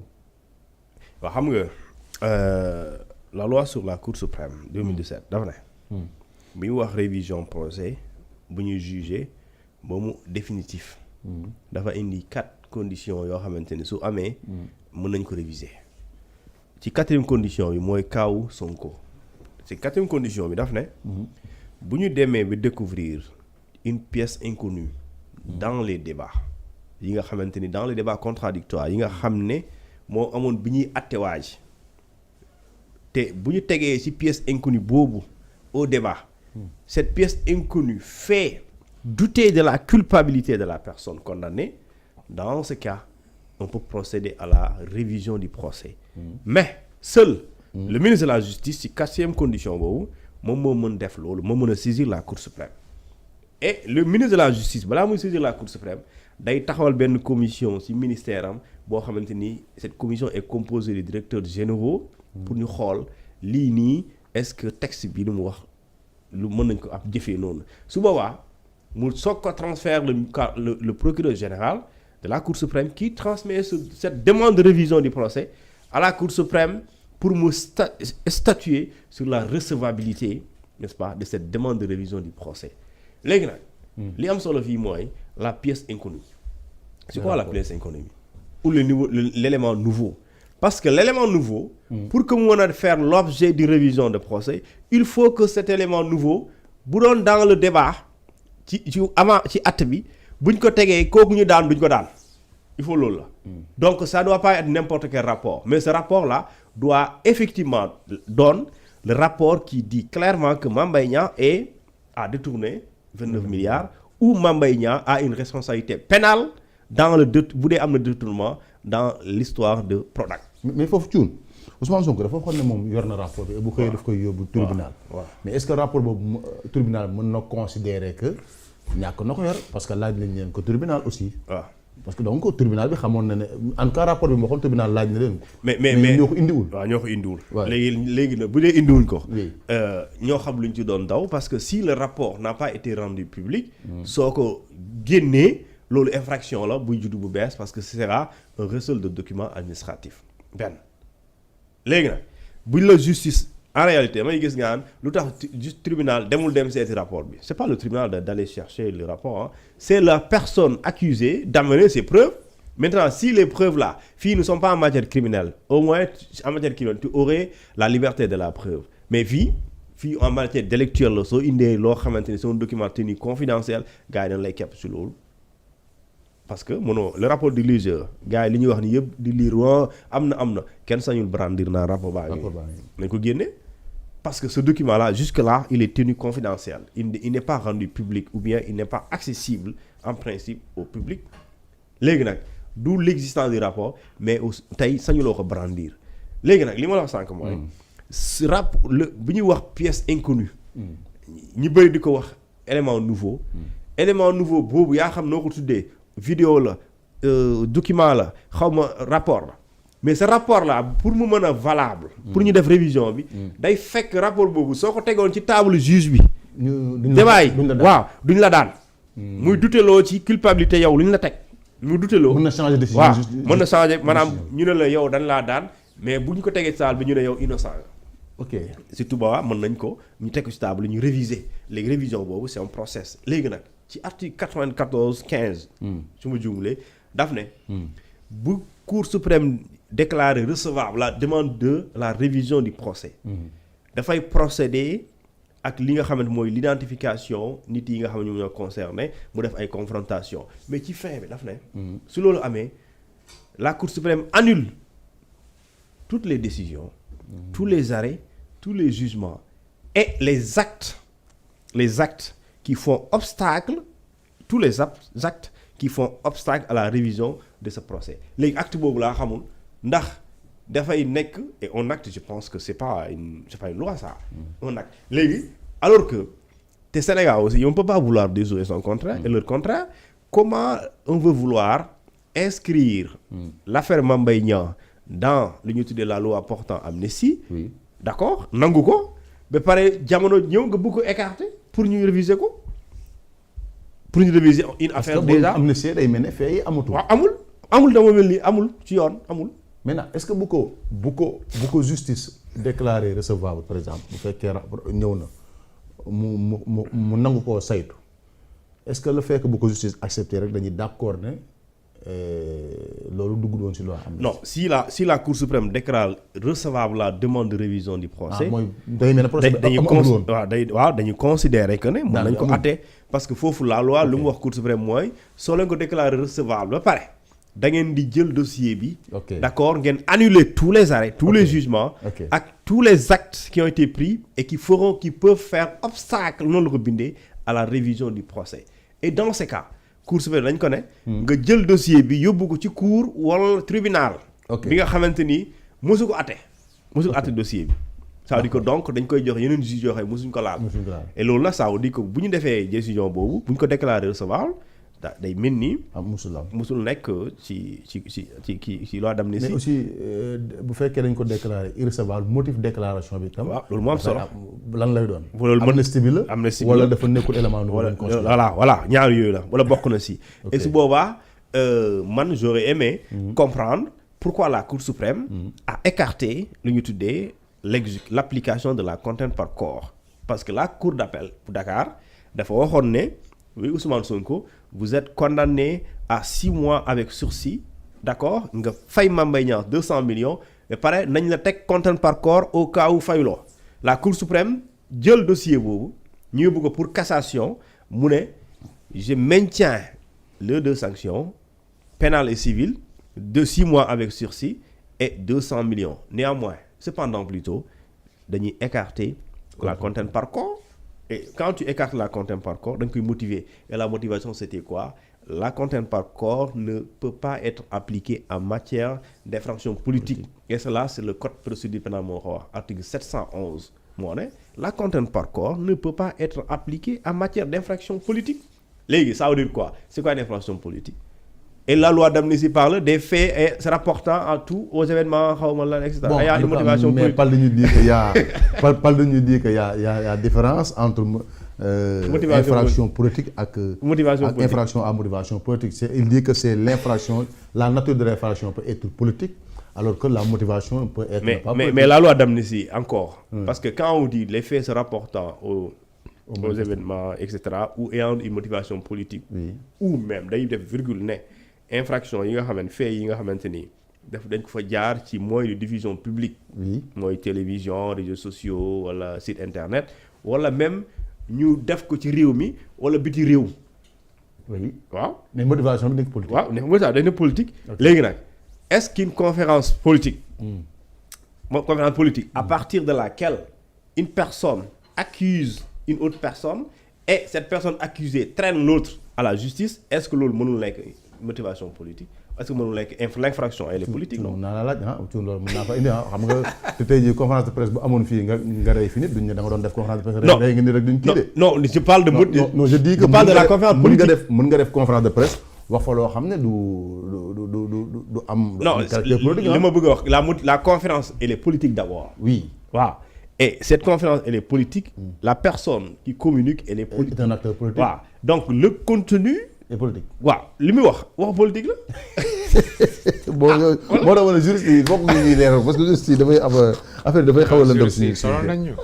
solo nañ ñu. day doy waar quoi kii day wax. mais Cour suprême vraiment am na solo ci tontu yi mu war a tontu. ci recevabilité bi. waaw bu fekkee déclaré na ko irrecevable. voilà moom dinañ xam ndax c'est. foofu la sens bi nekkee quoi la wala du kii alors Pape Cheikh Ousmane Sonko qui demande la révision de son procès avec Mame il avait annoncé en dépit mais ce qu'il avait dit mooy il voulait laver son honneur parce que bon récemment il a fait une déclaration pour dire que fii ba 2029 élection bi fi am lu si bokkul moom moo si bëggut a bokk alors que si gis-gis ñu bëri nañu jàpp ne dafa bëgg ñu réviser waat sa procès parce que mën na nekk loo xam ne nii mën na entacher sa candidature en 2029. waaw politiquement moom procès bu ko diis la et puis bu am ay conséquences yu bari jàppoon naa ne doon na gën a yomb ci moom ginnaaw alternance bi amee mais dafay wane ne justice encore une fois du loo xam da nga koy maîtriser. léegi procédures yi nga xamante ni Pape Demba wax na ko fii yëpp mais ay loi la ak ay textes. yoo xamante ni foog ñu jaar fa côté politique bi moom mu ngi ci communication ba léegi jàppul ne tooñ na Mame Mbaye Niang jàppul ne dina ko fay dërëm. muy fi mu campé ba léegi. bon Mame Mbaye Niang tamit en bon politique utiliser na dossier bi à fond. dossier la boo xamante ni mérité na yaakaar naa ñu def ci benn grand reportage quoi xool fu mu jógee rebondissement yi fu mu parce que bon c'est vrai que juristes yi ak seeni loi yenn saa yi ñu sax ëlëm la kii day jaar fii kii jaar fee texte bi fii texte bi faa interprétation bu du nuroo quoi. voilà mais comme ñaari acteurs yi ils sont loquaces Mame Mbaye Niang bëgg na wax day def ay interview yu bari. pas plus tard qu'hier comme avant-hier. Sen TV mu ngi fa woon. Ousmane Sonko même chose day wax donc dossier la boo xamante ni boo ko jëlaatoon xoolaat defaat scénario yooyu war nañ ci mën a delluwaat parce que politique bu Sénégal côté juridique bi daf ko yàgg jaxase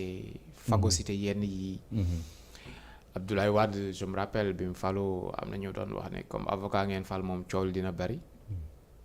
mais moom sax finalement c'était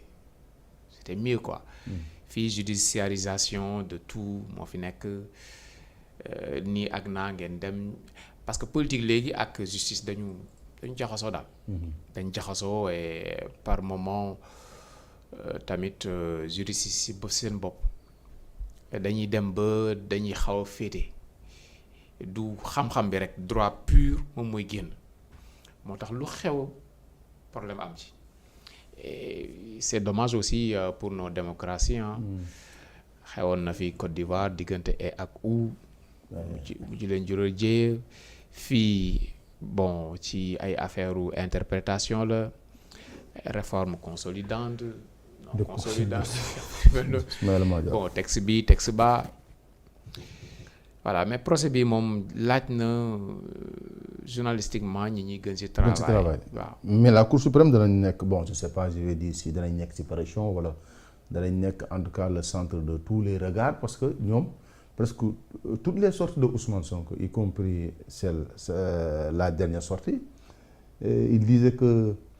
Cour suprême lu ñu liggéey bu ñu demee foofu ñu yàqu ko et aujourd'hui son dossier là ñoom ñoo ko war a examiner donc son dossier se retrouve encore entre les mains des magistrats yoo xam ne Ousmane Sonko daf leen di attaqué toujours wax ne dañ koy complot gi ni mel. donte ne léegi mu ngi xaw a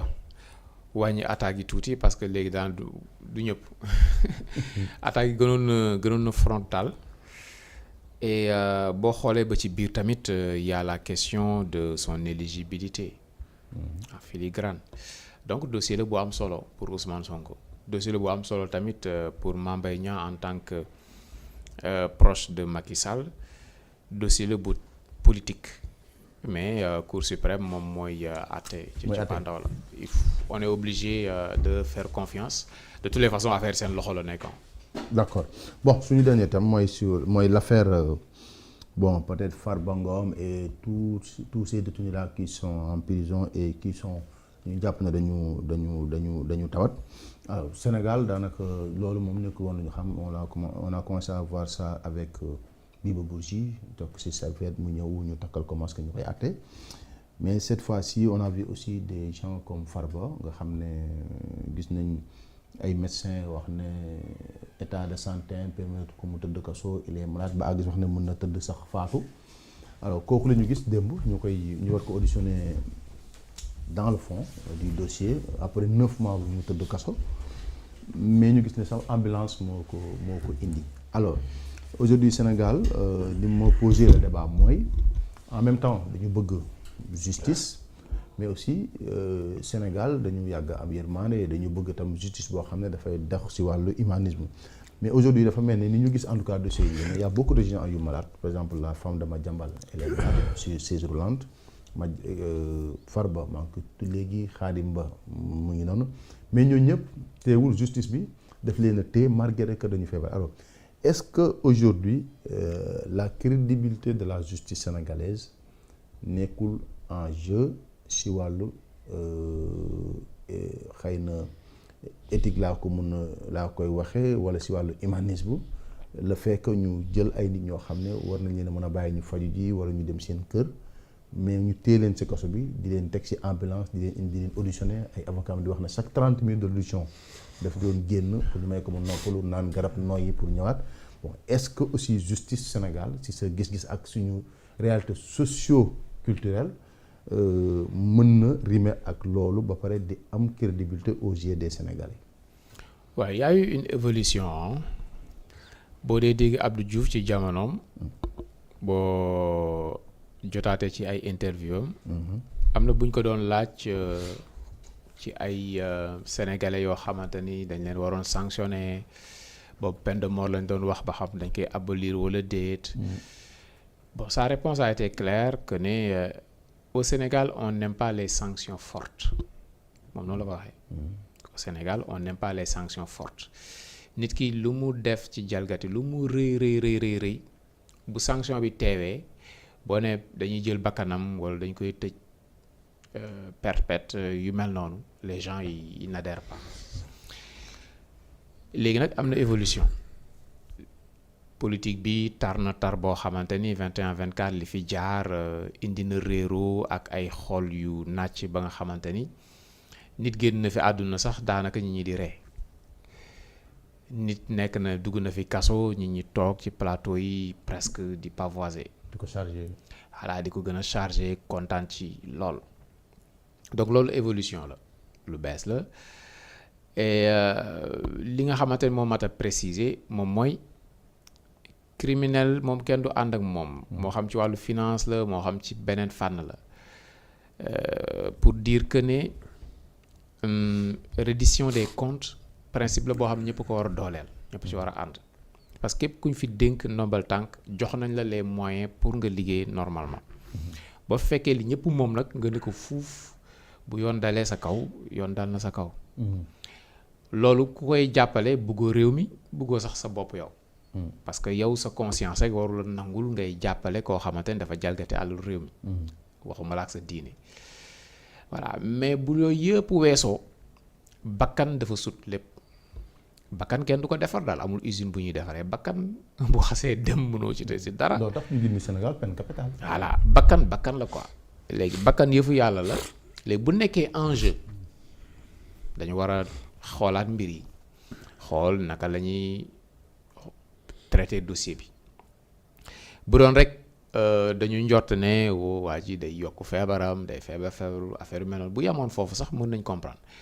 mais wàllu yoon ci lañ jël ay experts ci fànn bi waa Kër Docteur. c'est le juge d'instruction qui a désigné des experts. sant leen ñu gëstu mbir mi ñoom ñu jël seeni résultats joxe wax li ñu wax kon bu dee waa Kër Docteur nee nañ palaasam du kaso ñi nga xamante ne ñoom ñooy défendre les droits humains fii ci Sénégal ne palaasam du kaso loolu bokkul ak ay militant ak yu ni mel bu boobaa jàpp naa ne ñi ko yore war nañ indi mbirum humanité daal parce que question de vie la ou de mort ci jamono jooju c'est prendre beaucoup trop de risques pour man jaru ko gëm naa tamit ne bu ñu amee porox ndoll lu mu ndaw pour mu génn seen loxo dinañ ko saisir. je pense que suba la ñu dossier am war a dem devant la chambre d'accusation de non fi mu nekk nii du moom pôle judiciaire financier pour xool liberté fi ñu toll nii moom ay Farba Ngom yii yëg ñu mel noonu kuñ ci am porox ndoll pour bàyyi la nga dem jàpp naa dinañ ko. mais parce que justice bi daf si def communication sur l'affaire Farba Ngom Tahirou Sarr dañ si génn communiqué le procureur PJF génn def aussi conférence de presse bon je ne dirais pas que le procureur daf leen chargé parce que mais en tout cas il a présenté pas mal d'éléments pour wane ne ñii kat seen place mooy si kaso bi. loolu procédure normale la loolu yàgg na fi am procureur fii sax li muy def point de presse bariwul mais ci démocratie yu mag yëpp procureur day taxaw wax. oui dama ne est-ce que loolu du nekk c'est-à-dire li ñu wax Sénégalais yi ba mu dugg seen bopp yi ñii dañoo sàcc ay milliards pour libérer leen du xaw a nekk. waaw moo tax ma ne la moo tax xam nga droit moom spécialiste baa ngi nii. loo ci mënti jël foog nga motiver ko. ay nit lañ d'accord subjectivité du si ñàkk yenn saa yi leneen du si ñàkk mais loo ci mënti jël ci sanction. muy lu positive muy lu négative comme sanction. foog nga motiver ko te boo koy motiver nag doo làkk chinois nit ñi doo leen wax lu ñu mënul dégg. ci texte yi ngay jaar ak loi ne sanction bi lii ak lii mooy infraction yi moo tax sanction bii lañ ko teg. ci foofu nag la ñuy évaluer xool li nga rendre ci droit est-ce que tegu na ci yoon wala tegul ci yoon moo tax bàyyi bi mën na bañ a yomb. téye bi tamit mën na bañ a yomb. parce que du da lay neex rek ok téye naa ko ba mu neex demal du loolu daal. téye woo sa doom téye woo sa jarbaat da nga téye nit kooku yoon la amal problème moom la ak yoon diggante moom ak yoonu réewam du diggante moom ak yow xam nga comprendre oui du diggante moom ak yow seen jëmm yi moom la ak yoonu réew léegi yoonu réew boobu moo tax ñu war ko mën a teg ci béréb yoonu réew boobu tam moo koy tinki ba mu jóge ci béréb boobu donc du da nga koy jël nii rek pour jël il faut que nga motiver ko ñoom nag souvent aay nañ pour motiver lu ñu bëgg a motiver. les juristes oui. non mais surtout yu Sénégal yii non ñoom fak droit daal xam naa foog ñu dellu fa quoi xool nuñ leen tàggatee ñoom. ñu tàggatee d'accord alors Thioune le cas Farba quand même ma ngi inquiété de plus en plus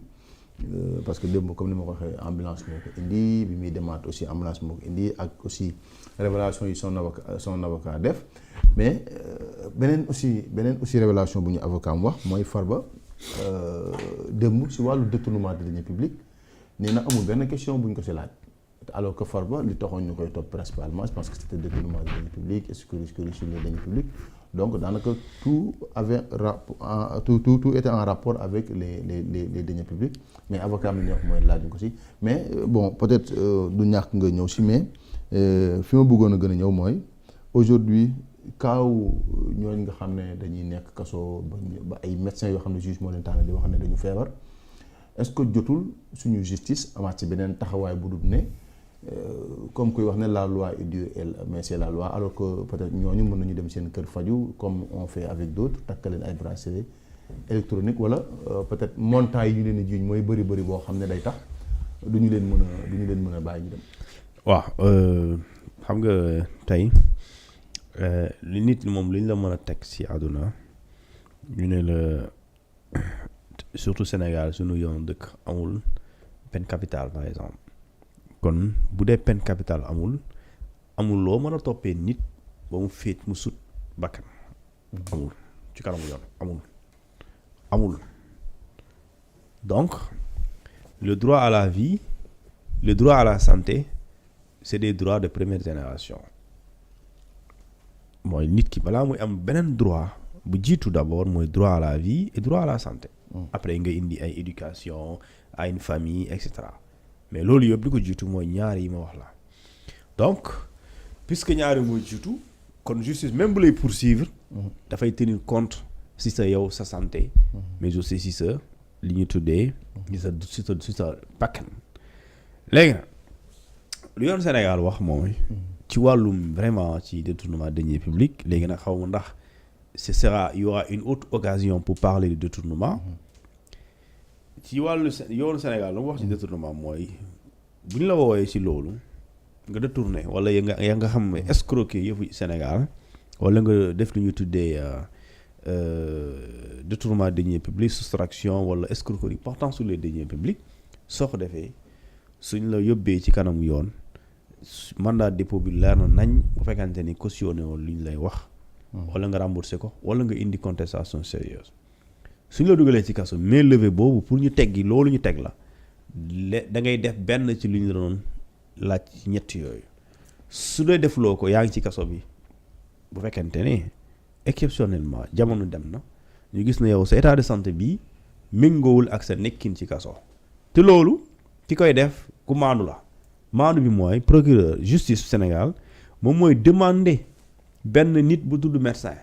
médecin boobu doo ci yem de da ngay nekk un médecin en qualité un médecin commis en qualité d'expert noonu la ko bind texte bi bindee et ce médecin commis en qualité d'expert bu defalee un rapport médical bi wax ne le maintien de la personne en détention maanaam son état de santé est incompatible avec le maintien de la personne en détention daf ne même dans un centre hospitalier noonu la ko waxee maanaam il faut que la détention maanaam maintenir nit ki même dans un centre hospitalier si c'est incompatible avec son état de santé le juge est tenu de le libérer donc ça c'est de l'appréciation c'est le juge qui apprécie léegi nag le juge moom moo xam état de santé Farba selon les documents les informations médicales yi mu am te ñu indil ko léegi nag loolu amee li nga xamante ne moom mooy Farba je pense que xam nga justice vraiment ñëwul pour jàpp nit yi tëj leen réprimer leen toroxal leen du rôle justice rôle justice mooy principe bi mooy nga téye nit ki bu fekkente ni vraiment moo fi sës waaye bu fekkente ni sësu fi am na yeneen possibilité nga topp ko di continuer sa procédure te doo ko tëj parce que bu fekkente ni boo ko bàyyee wala nga tënk yaa xam noo koy tënkee waaye nekk ko ci biir en tout cas ci kaso bi mais mën nga ko tënk boo xamante ni nga def ko sous résidence assignation à résidence surveillée wala nga def ko lu ñu tuddee sous contrôle judiciaire wala nga defal ko lu ñu tuddee bracelet électronique léegi nag bu fekkente ni soo ko defee moom du indi benn gàllankoor ci enquête bi nga nekk di doxal vraiment boo ko bàyyee aussi loolu yoon bu tijjeeku la pour nga may ko liberté provisoire bu fekkente ni aussi faits yi nga koy toppee c'est pas aussi grave que ça parce que la gravité des faits aussi et le risque bi ngay courir bu la daanee mën na tax pour juge bi bañ na bañal sa liberté provisoire loolu aussi lu am la mais aussi boo ko bàyyee du ñibbi du daw et loolu je pense que njorto la soo ko bàyyee du daw mooy amul risque élevé de fuite maa ñu fi bari ay bracelet lañ leen takkal toog seen kër yi et beneen bi am na garantie de représentation Farba Ngom a élu domicile au Sénégal par exemple il est maire aussi waaw donc kooku am na garantie de représentation parce que sa famille est là il a des maisons ici et en plus dafay incarner une institution municipale donc da ngay gis ne la garantie de représentation de ce point de vue toog na léegi nag yan appréciation yan critères le juge juste di sukkandiku ba refuser autant li ñu tuddee les demandes de mise en liberté provisoire léegi suba on attend la chambre d'accusation financière mu prononcé wu xool ndax dafay contester la décision du juge d'instruction bi rejeter la demande de liberté provisoire ou bien da koy infirmer maanaam jox dëgg Farba et dans ce cas bu joxee dëgg Farba on attend la réaction du procureur je pense le procureur du PJ pour xool ndax moom tamit day def appel day def opposition pour dem pourvoi en cassation bu defee opposition cour suprême la jëm waaw cour suprême la jëm et la cour suprême ce sera avec comme le cas kii di Alioune Sall ak kii le gars de ki nekk Guédiawaye Lat Diop voilà c'est ça comme le cas procureur def na appel mais après la cour suprême daf ko rejeté quoi oui et loolu ça prend du temps au moins su ma juumee c'est 90 jours 3 mois donc voilà justice doyen jërëjëf ñu lay sant Thioune di sant Abdou kon xaal gi yéen ñi doon seetaan ñëpp La Quotidienne ñu ngi leen jox di daje incha allah rabi ëllëg ak Mamadou Moustapha Mané donc demain moom ce sera peut-être les deux thèmes seront économiques parce que bon économie lañu ëpp lu ñuy wax àllarba donc nañu yàlla may fanaan jàmm ñu ngi leen sant di leen gërëm suba ak jàmm jërë ngeen jëf.